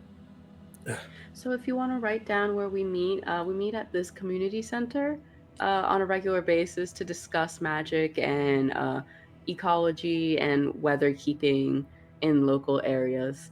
I kind of turn to Evelyn to just indicate that and tell her the little community center that we meet to discuss. Oh, could you also put that when I cry lightning? I have an obligation to report the truth to the public. Zargos. If you didn't want to do a person, you know what? You're lucky I can't smite thee. And tell them anyone is welcome. I work a lot with mothers and women trying to take care of their homes, but anyone is welcome to join if they want to learn how to affect their communities with magic for good. Oh, you should get in touch with and she grabs a business card that she handed to UCL for the Blackburn house. I'll take a look at them after. Thank you. You're welcome. They do a lot of great social work. I've worked with them before. If you ever need potential recruits or help, I would definitely check in with them. Oh, thank you. I think the Mother Superior may have a similar desire for worshippers as your father, however, so just tread lightly. Will do. You know, they also talk about how Zeus is a big stinky poo-poo head. The Blackburn House does a lot of that too. Oh, I love a Zeus hate train. Where do I sign up? I'll leave Ciel to make the introductions. People keep turning their back on old Zargos. Yeah. I'm okay. It's fine. I am great. You're so great. So I'm a dragon. Not many people get to be a dragon. I'm just saying. No, yeah, there aren't many dragons left. Nope. You're one of the few. All right, let's go. Okay. You know, at least say that I was wearing cool clothes. This suit is really nice. It's tailor made. I will include that in my description, Mr. Zargos. Thank you. Dragon God of the Sky. Yeah, and then they were. Think you have a train to catch? And we'll head to Union. Awesome. Rubble will arrive outside Evelyn Parker's house shortly after you guys are getting ready to leave. Hey, Rubble. Oi, good to see you two. Glad you didn't drown in the bottom of the river. Yeah, it's hard for us to drown. Why do you smell like Awesome. beer? I had to do part of the investigation at the horse track, I did. No. What'd you find Good. at the horse track, Rubble? I found $35 at the horse track, I did. Oh, you could buy a boat with that. And I found out that people will mistake me for a statue if I stand too still and spill beer on me. That's fair. No, I don't think it is, because I'm below crotch level for most beings in this city. No. Below That's true. what? Oh, yeah. You know, like we could try to, you know, I know a sculptor. We can try to make you a bit taller or something. You could do that. Yeah, you're made from stone. Well, I think I'd like to be taller. Yeah, we can just add more stone to you. Yes, even I know that, and that's saying something. Why didn't Chef ever say I could become taller? Because even I know that, and that's saying something. Almost could have been Fleshcraft Friday. Stonecraft Saturday. Shaboom. There we go. New hashtag, everybody. All right. Meanwhile, at the cemetery, at the prison, William and Sheth, both of you, just to speed us along a little bit because we're running a little low on time, you are able to gain access to the cemetery where you find that the grave of Robert Colton is open and empty. Oh. Is there anything else in or around it? Do either of you have mystic senses? No. No. Okay. Can I Nope, smell nope. and see if I can smell something? Give me a perception check. Okay. Not great. Let me see. But I have decent perception, so that is a 19. 19. You do smell Erebus Redgrave in the area. Not currently, but he did come here at some point in the last couple of days. Oh. I'll look at Sheth and go, Redgrave beat us to the grave.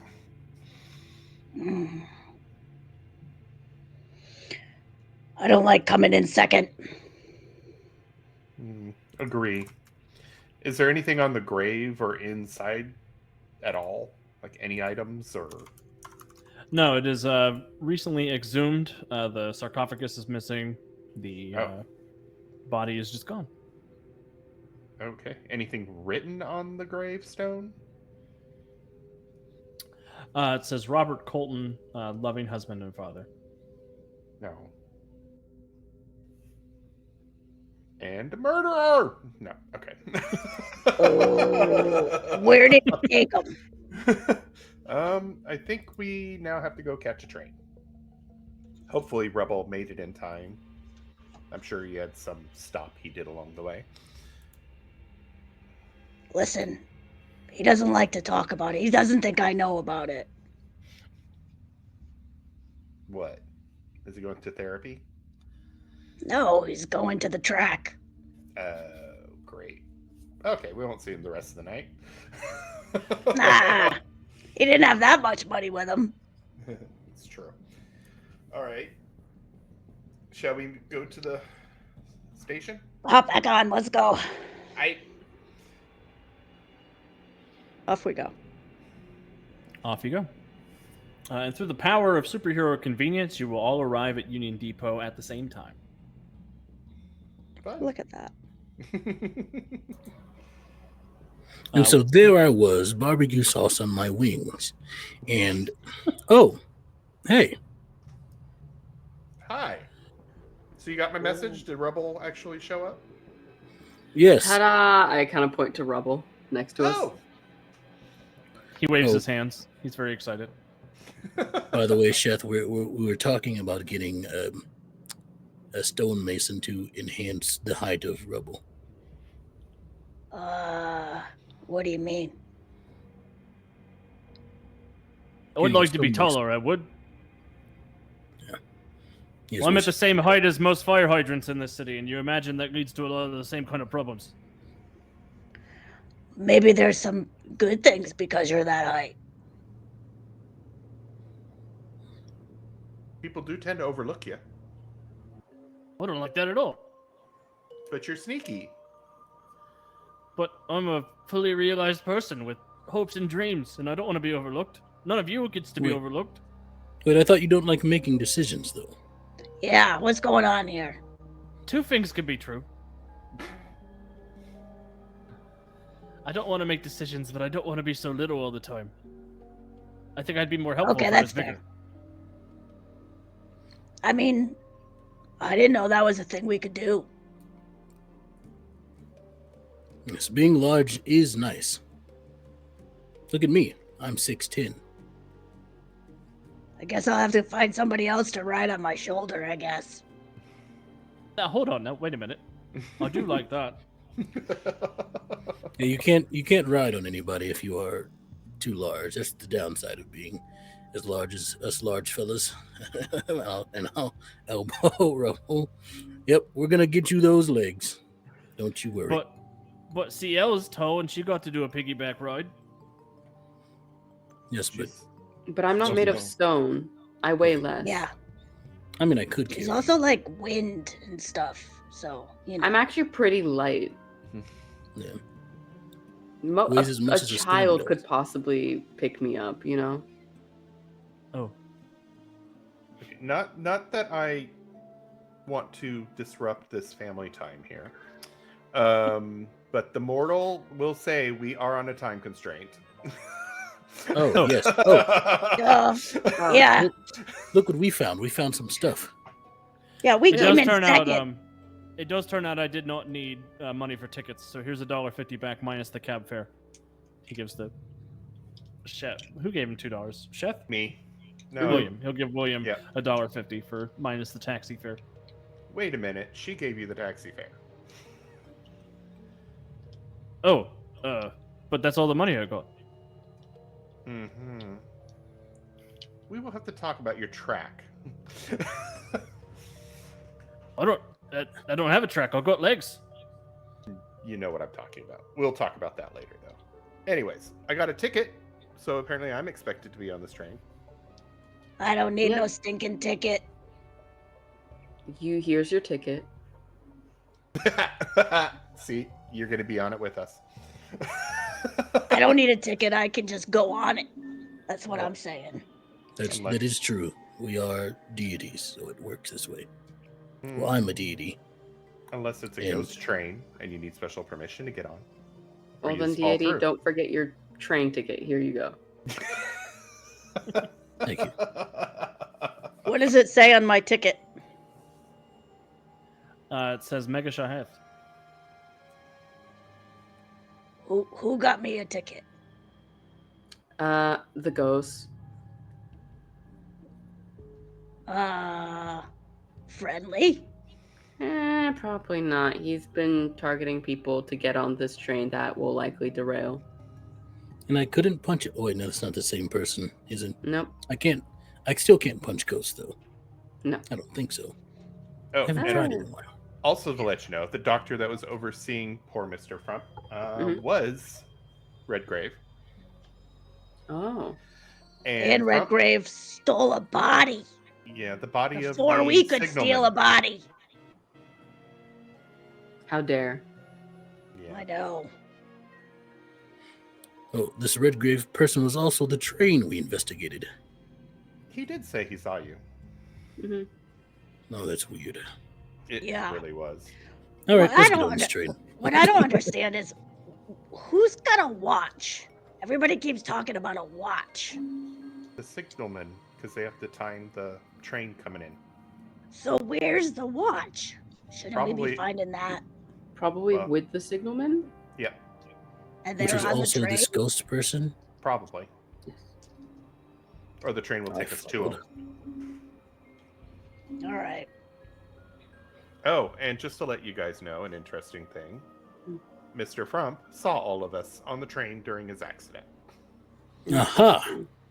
This supports my solving of this case, of that we will have to be on the train at some point because we did not experience what they say that we have experienced before. So in order for us to experience that, we have to experience it. Zargos, hush. You dare hush a god. Oh, We've You discussed dare this. hush a god. Zargos, he doesn't know what he's doing. It's okay. It's okay. Mortals can't comprehend me sometimes, so I understand if that's the problem. I had a fight planned. Now it's PvP. Shall I smite him? I'm like, No, hold no, on. we'll- Okay, we'll let's this- go find the signalman and see if we can do anything to stop this train. I think it's going to be on the 13th car. That is what Mr. Frump said. We have to go to the 13th. You want me to car. punch him? No, Sheth. It's okay. It's okay. He know not what he do. I'm gonna go find what track our train is on. Awesome. Well, the Union Depot looms ahead. Its once proud Art Deco facade is broken and blind. There are strike posters peeling from the boarded windows, their slogans half eaten by mildew. And a rusted station clock hangs above the doors, frozen at midnight for the last couple of years. Inside, there's silence as you look across the lonesome depot. Just a few rusted rails, but no sign of a train car. Did you say frozen as in like it's frozen like in ice, or it's just not? That's where it stopped. That's where it stopped. It's not ticking. Okay. And Okay. I'll kind of lean up to Ciel and go, he also oddly said some weird things where he saw us on the train and we were the cause of the accident, but we also were not on the train. And then also the train never left the station, but it never stopped. I've heard similar things. He told us some similar things as well. I think Frump is stuck between timelines. If Powers is saying he could rewrite pasts, that poor man is going crazy because of it. Mm. I've met a few humans in my day that did also have that happen to them. It's not fun. Not fun at all. No. Well, he definitely is of a similar power. That's we felt when we were down there. 2 powers. Okay, Alex, you'll have to refresh my memory on this because I don't know 1920s train stations. Do we have to turn in our ticket to somebody, or do we do it on the train? On the train, there's a ticket taker Okay. who will look at you on the train. Okay. So I guess we just all wait for our train at midnight. Yeah. Well, the depots, as time sort of goes by, slowly ticking along, the depot's platform shifts beneath your feet, time stuttering like a bad reel of film. For a heartbeat, the ruin of the station glows. You see chandeliers blazing, passengers bustling, moving about, laughter echoing through the vaulted arches, and then it all burns away. Charred wood, shattered glass, and silence as a train has appeared on the tracks. Glistening locomotive marked train 323, and out of that silence steps the signalman. His uniform is scorched, his lantern sputtering with pale light, and his pocket watch glowing like a wound in the world. His eyes find you, hollow and furious. "You were on that train," he rasps. Shadows surge from the walls as faceless passengers reach, grasp, their hands too many, their voices one. "This was your fault." And the depot clock strikes 13 times. And I want everybody to roll for initiative. Oh, It is the 13th hour. Woohoo! Yes. Why can't I roll like this with my speedster character? That was a 18. 19 on the die. Nice. Oh, nice. That would have been like a 50 for Slipstream. Literally. But instead it's a 22. 22. Blackmoon, what you get? I got a 24. I rolled a natural 20. Wow. Woo. Zargos? 15. I rolled an 8 on the die. And Sheth. And I'll have Rubble go. I rolled an 11 on the die for an 18. 18. The Signalman will roll his dice. He got a 14 on the dice for a 16 total. Dang it. And there are 3 groups of these shadow passengers sort of emerging from the darkness, ready to attack. Passengers 1, passengers 2, passengers 3. Does the Signalman actually look like a physical form, or is he ghostly as well? He does look like he has a physical form, almost as if he is sort of paradoxically here and not there, as if he's been written between the 2 timelines. Okay, cool. You suspect you don't need effects insubstantial to attack him. Good to know. First, second, third, fourth, fifth, sixth, or sixth, seventh, and eighth. Okay. So initiative will be Blackmoon, then Ciel, then Sheth, then passengers 2, then the Signalman, then Zargos, then the remaining passengers.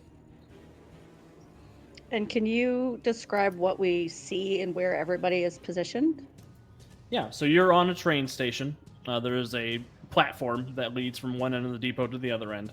There is a train that goes, the first car is at the edge of the station, and it goes down 15 cars to the other end of the depot. It's about 200 yards of distance horizontally. And emerging from many of the train cars, you do see the sort of scraping, grasping shadows of some of the passengers, and the signalman is up front by the locomotive near where you guys are. Cool. Okay. And do we see this watch anywhere? Yes, he's holding a watch that looks like it is burning reality. Okay. Thank you. Woo! And I will pass it over to Grant to go next. All right. I am going to wolf out. Unfortunately, destroying my clothes, but we're used to this by now. And I will leap at him and attack with my claws. Which, yeah, plus 11. What does it look like when Blackmoon wolfs out? It's a quick burst of like size, so kind of that comic book look of the clothes just ripping and shredding off of them. Nice. And his fur is pure black, the color of his hair, and his eyes remain the gray of his human form. And of course, nails and teeth grow out and look all creepy, and he growls. And yeah, I'll leap and attack. Oh, That is a 27. That'll hit. What is your DC? 24. He gets a 20 on his toughness check, so he will suffer a bruise. Woohoo! Do you want to describe what happens, Blackmoon? After I kind of wolf out, I leap at him and go, I'm not taking this train. And just kind of, my claws kind of get into his sides and just rip out. And more of this sort of black ink sort of appears from his body as you slash into him, almost as if he's made of story. Yeah. All right. Ciel, over to you. Okay, I think seeing these shadow people, I start to gather electricity up and down my arms, and all the arcing electricity gathers at the hands to create ball lightning as she sends it out to do a dazzling strike. Maybe Awesome. just a lot of light will be good for this, and this is a Fortitude DC 20. And it's a burst area or a perception area. I don't think I'm not seeing that here. It just that it's range, so I'll just fire at whichever seems to be the most capable looking shadow. Okay. The Signalman's probably the most capable shadow, but you can attack one of the 3 groups of passengers as one Yeah. target if you want to do that. One of as the well. passengers, yep. Awesome. Go ahead and Just roll to the hit for keep me. people off of. Oh, it's a hit. I was just saying that it's a Fortitude check. Do you have your sheet? I can take a look at it real quick. Yeah. I might have it in my files. Mm, Oh, I do have CL. Oh, cool. Okay, then I will stop pulling it up. Yeah. Hero Lab is weird because it if you have an affliction, it doesn't list it in the offense section. Fair. Um, It should be the first one in the powers. There. oh, Dazzling Strike. Yep, it is a ranged attack, so it will be the same bonus to hit as your lightning bolt power. Okay. So plus 8 to hit. Ugh. That was bad. That'd be a 10. 10 will not hit. Yeah, yep. So I will use.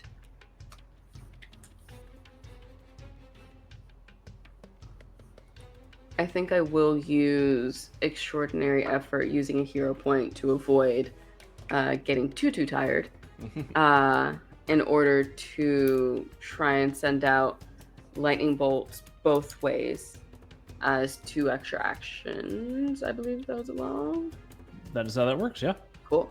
Yeah, so I kind of pull back the lightning and send it out to 2 different groups of passengers. Excellent. Go ahead and roll to hit for me. Please. Okay, that's better. That's a 20 to hit That will hit. the first time, and the second one is even higher, 22 to hit. And what's your DC? It's 25. 25 is pretty good. Mm-hmm. Oh no, I got a 3 on the dice and a 9 on the dice. So that'll be a 9 and a 15 total. The 9 will destroy passenger group number 1. Bye. And passenger group number 2 will be left with 1 cluster of people. Okay. What happens as you eviscerate basically 30 of these passengers with the lightning? I think it's really just Storm starts to gather, and as her whole being arcs out this electricity, it just sends it out to each of these groups, but she keeps kind of those ion particles, the air, very heated. So if anyone's ever seen arc lightning through the clouds, as their shadows, they're kind of this more misty form, it's able to quickly jump from creature to creature, covering the groups of shadows quickly, as they kind of create almost a beautiful constellation of lightning moving through all of them. Amazing. All right. Good job, CL. You did spend a hero point, so you will Yes. just be fatigued next round. Yep. over to Megaesheth. Cool. So, as the high demon of the sky god, Meg is gonna step and then fly up, wings out, and blast. Basically, this is like cosmic energy that comes from both hands. So it looks like a swirling galaxy as it's coming in and out, and it goes in a 30-foot sphere. And Sheth is completely focused on this watchman. So everything is going to go wherever the watchman is. Perfect. Now I roll to hit, right? Let me double. Or do I not? check. It's a blast, cosmic control, DC 20. Does it say increased range ranged? DC 20 burst area, 30-foot spear, DC 15 increased range. Burst area, so I've got to make a dodge check. Okay. I love that you have a power that just says, "Ha, I'm a demon." Yeah, okay, so shout out to Extell for helping me with this. My powers are dragon wings, ha, I'm a demon, I have no feelings, still a demon. those are 4 of my powers. That was a fun And- time on that sheet. Yeah, it was great. And then if I can, I don't know if this is a thing that is allowable or not, but I would like to use my advantage benefit, High Demon of the Sky God. It says gain a significant prerequisite maybe, or fringe benefit. I would like to add a little oomph to this if I can with that. I can allow that for a hero point. You got it. Because generally it wouldn't really do much, but you've got hero points, we could spend them. Yeah, can I have it go like 2 shots? Yeah. Do you want Cool. 2 shots on the signalman, or 1 shot on the signalman yeah. and 1 shot on a group of passengers? No, all on the signalman. And Sheth should I be dodging as well, since it's a burst area? Oh, let me see if it's selective. It is not selective, so I will need a dodge check from you as well. Okay. You're looking for a 15. If you have evasion, you will get a bonus to this. I mean, 15 exactly. Did Awesome, I then not have I'll just- enough? Did I not have enough movement to get close enough that I could use the DC 20 instead of the 15? So the 20 is for the damage, the 15 is for the dodge check. Oh, got you. Okay. It's a weird, so it's something I'm fixing in 4th edition, but right now the dodge is 10 plus rank and the damage is 15 plus rank, instead of them both being the same. Got you. Also, can I just point out how cool it is to be playing with a game designer? Just saying. I do it all the time, but I think it's pretty neat. He will fail a dodge check and make a dodge check, so I need a toughness for a 20 to start. And then the other one is for the success will be a 18 for the round for players. He will take a bruise and a daze. Cool. The first one he doesn't suffer any damage from, but the second one pops off. What happens, Sheth, as you blast off? Oh, look, I just fly up in the air, and the swirls, like I said, come from like right from my claws, basically, kind of like right from my hands, and go out. But also the tips of my wings also kind of have that like galaxy kind of shimmer that goes all around it, and so it will start and go all the way around and then out my hands. And yeah, and it's like the dark galaxy, and it actually is moving, and you see like bits of, you know, stars and comets and all that kind of stuff. Like it's actual galaxy that's coming out and going across. And I will say too that in little sections of it, the word Zargos will be like falling stars, but like they're shooting stars and they spell out Zargos as it's coming in and swirling around them. Amazing. Can I just say Cosmic Demon is such a cool concept? Thank Very. you. I had so much fun.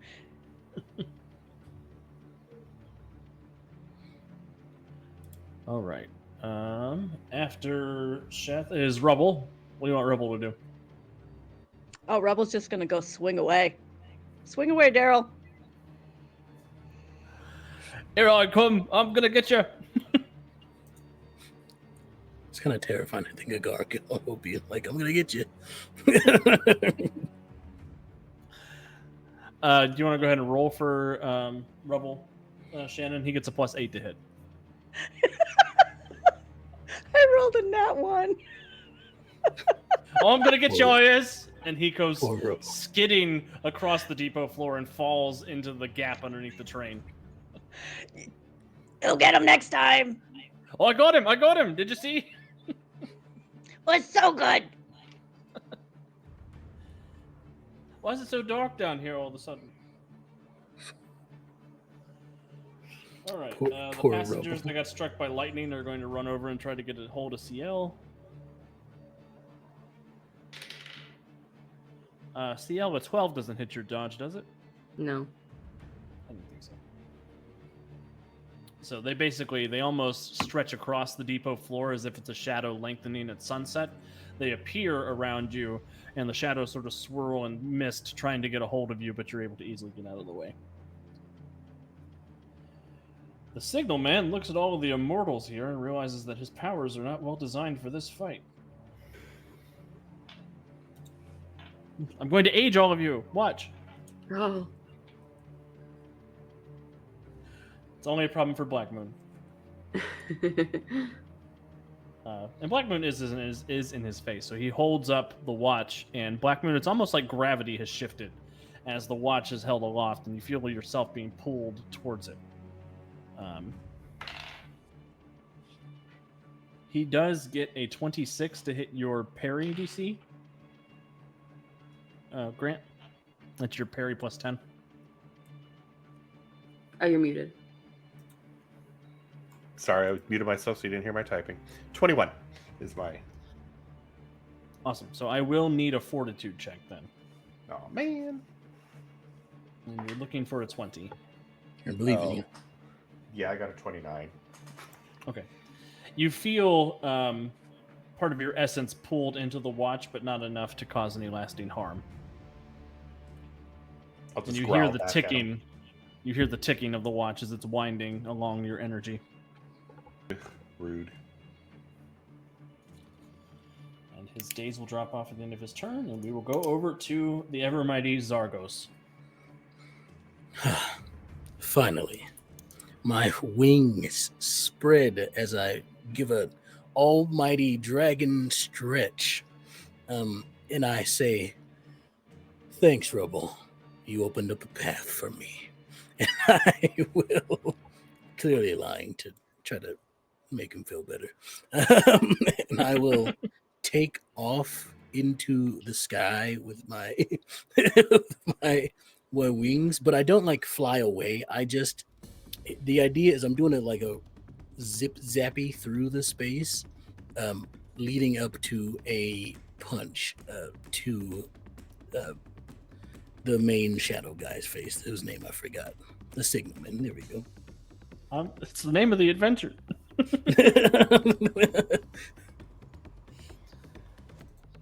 Hey, we've already shown that Zargos isn't the most intelligent of everybody here. To be fair, I don't know who does have high intelligence in this group because mine's also 1. Mine's a 0. Mine's also 0. Yeah, I'm normal. 0 as well. So 0 is human average. 1 is twice as smart as the regular as an average person. So CL is the small. Ah. Yeah. That tracks. Good. So proud of her. 33, 24, 20. That's a 25. No, no, that's too much. No, it's not a 25. It's a 23. 23 will hit. Yes. Lovely. And the That's DC of your punch is 27. DC 27. Oh, yeah. Like I didn't get a 17 because I would have critted. Oh, dear. Yeah. So he does get a grand total of a 22, so he will take another bruise. Because he misses by 5. Do you want to do anything else, Zargos? Ooh, let's see. I don't believe I have. You do have 4 hero points. Oh, I'll spend one to do another attack. Perfect. Lovely. Everything's great. That's gross. I'm using a hero point to re-roll that. Because I have now 2 left. That's lovely. I rolled a 10, so that means I still add 10, correct? That is correct. So that'll be a total of 28. Well, that'll hit. Take it. Oh, dear. Take it, Signalman. Taste the sky god. No, that He sounds rolled a gross. 1. Oh, man. A 1 plus 7 is an 8. 27 minus 8 is 19. So he fails by 5 degrees, which means you have destroyed him. Zargos, what happens?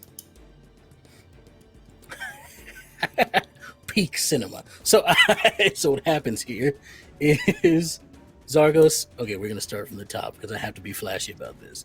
Zargos spreads his wings and says, "Thanks, Rubble, for clearing up a path for me," and does like a speed zoom through the space to a punch to the face, rocketing towards the signalman on the side, on his left side, we'll say, which I follow through and come back around and deliver a elbow right to the back of his head, which sends him flying, like not flying, but essentially bouncing off the ground.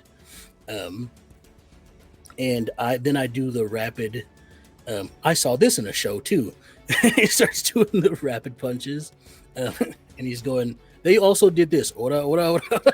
And he starts doing it. And he then ends it with a punch straight through the face, through the back of the head. And I think he's a shadow, so he dissolves. But it's nice. Yes, he dissolves, and the watch falls heavy on the ground. And Sheth dives for the watch. the passengers will dissipate as the Signalman is a load-bearing villain. I feel good about this now. I feel better about my position in the hierarchy of the universe. There you go. Why were you thinking you couldn't kill a ghost? Well, I couldn't punch that guy before, so I was feeling a bit, you Yes, know. but we knew that guy was more powerful than gods. From the top of the train, Blackmoon will go, "See, you aren't totally washed up."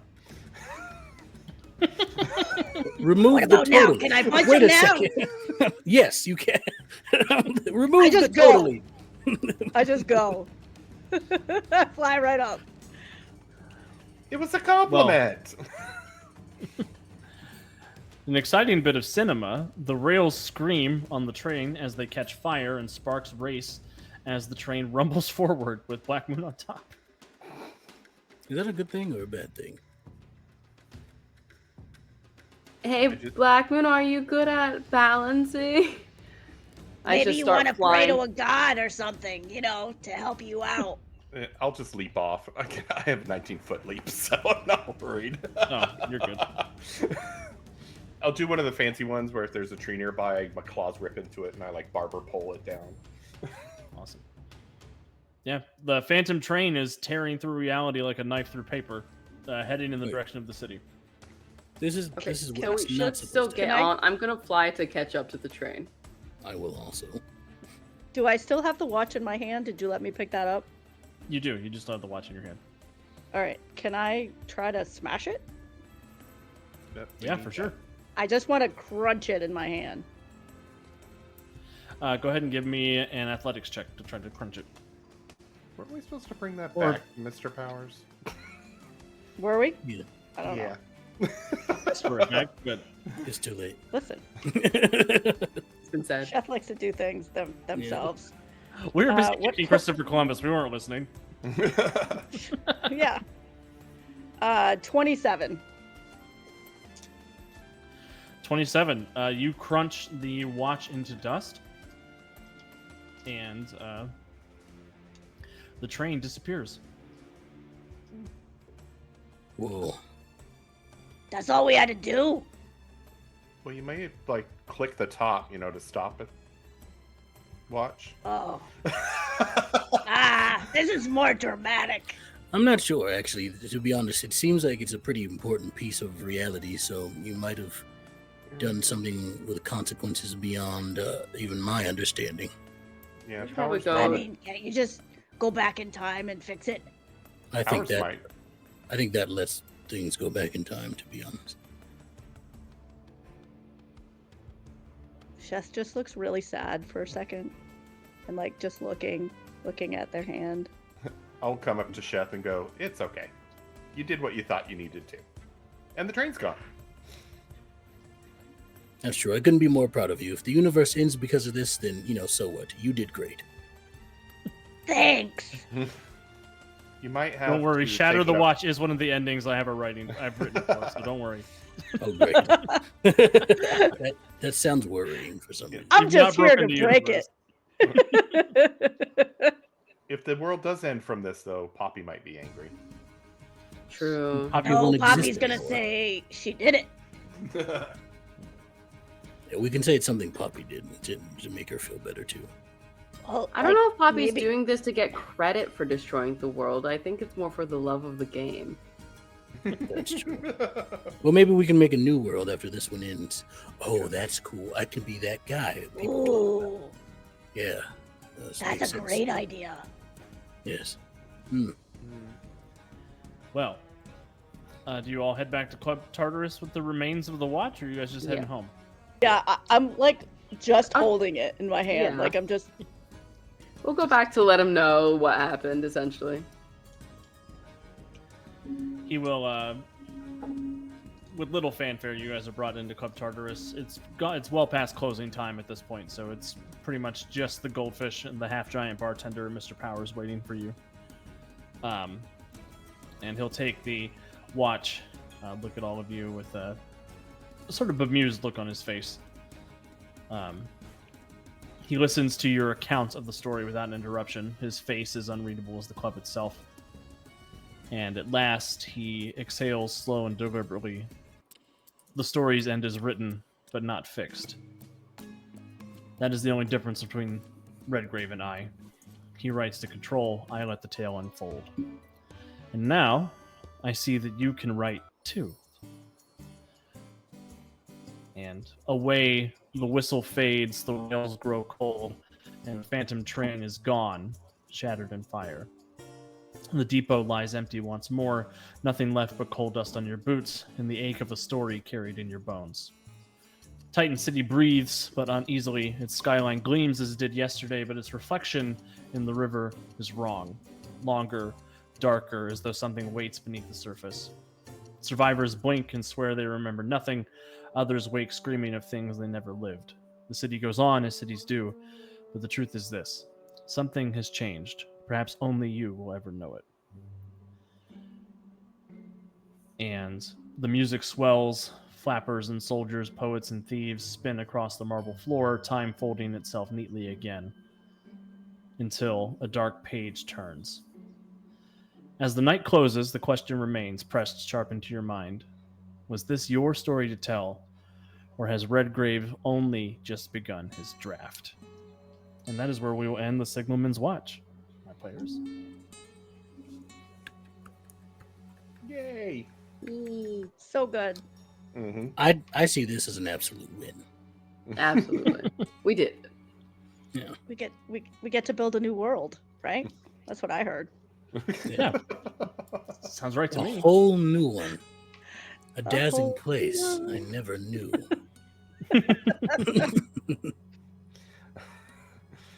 Oh no.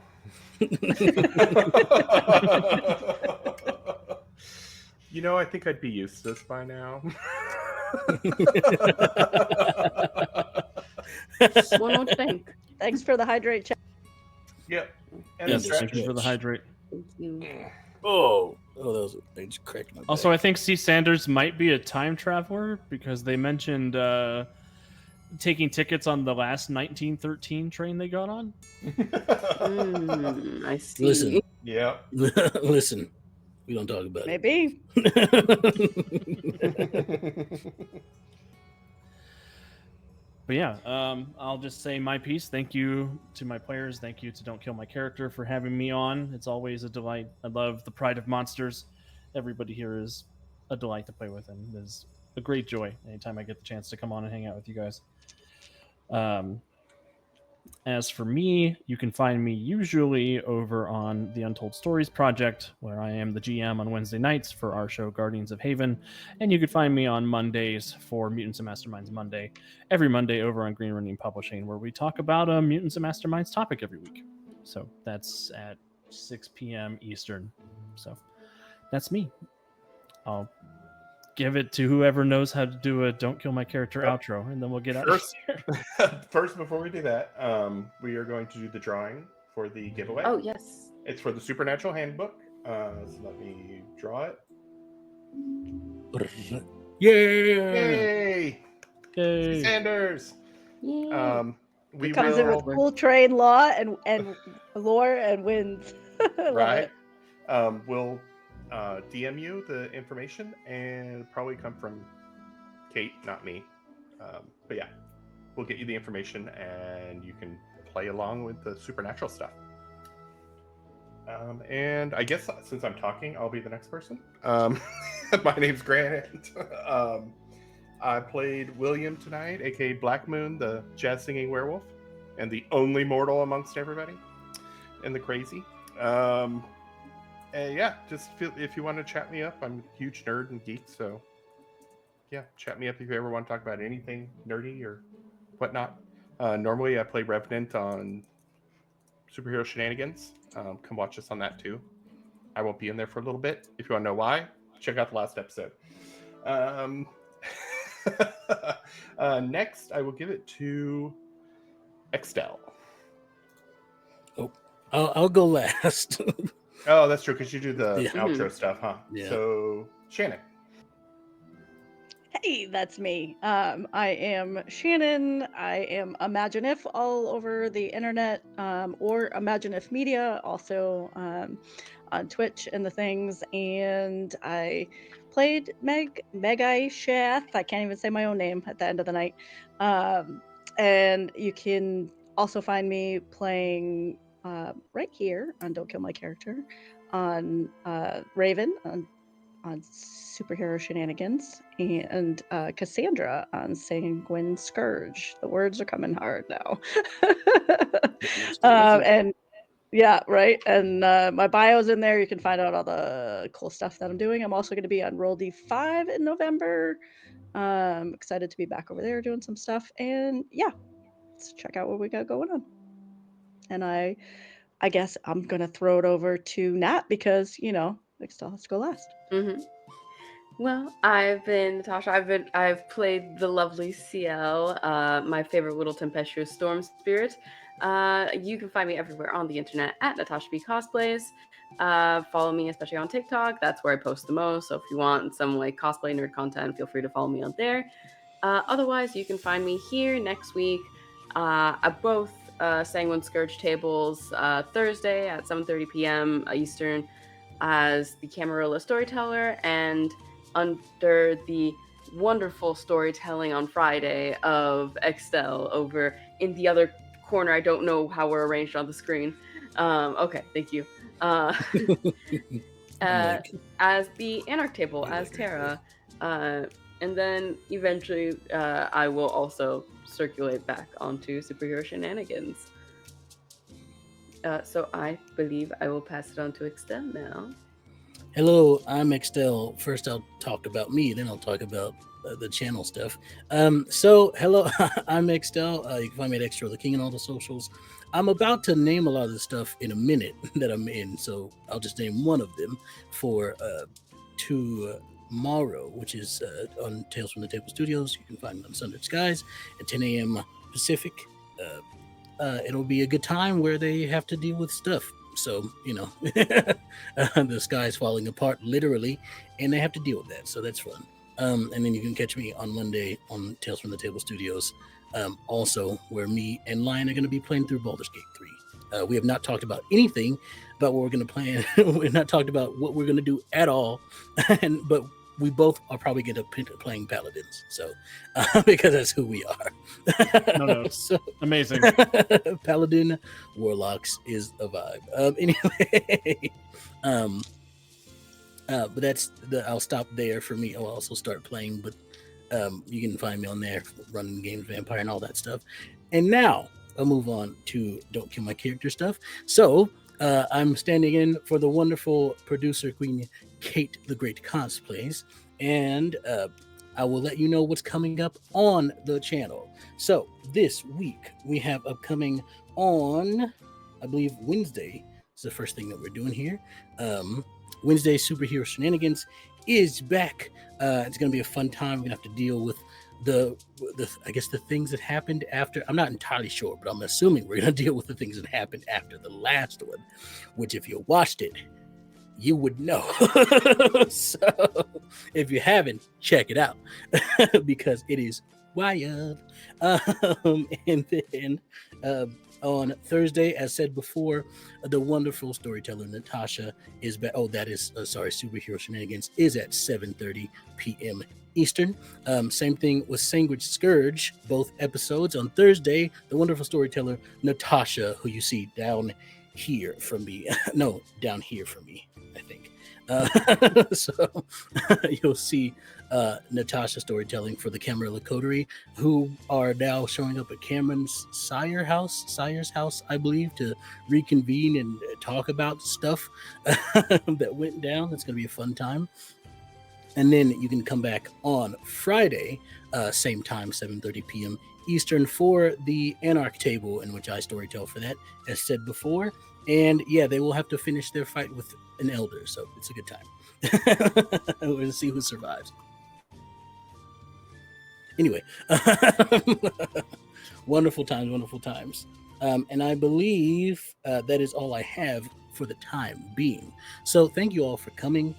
Your wonderful audience. This was a wonderful story told by wonderful people, and with all the stories that our characters in this game have told and we have told together on this channel, well, it makes you think, right?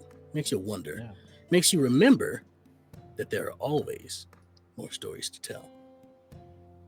Also, we should shout out Rosie, our producer. I was about to say, yeah. Oh yeah, shout out to Thank you, Rosie for running being tech. incredible. Thanks, Is Rosie. the best. True. Just an actual superhero out there. Facts.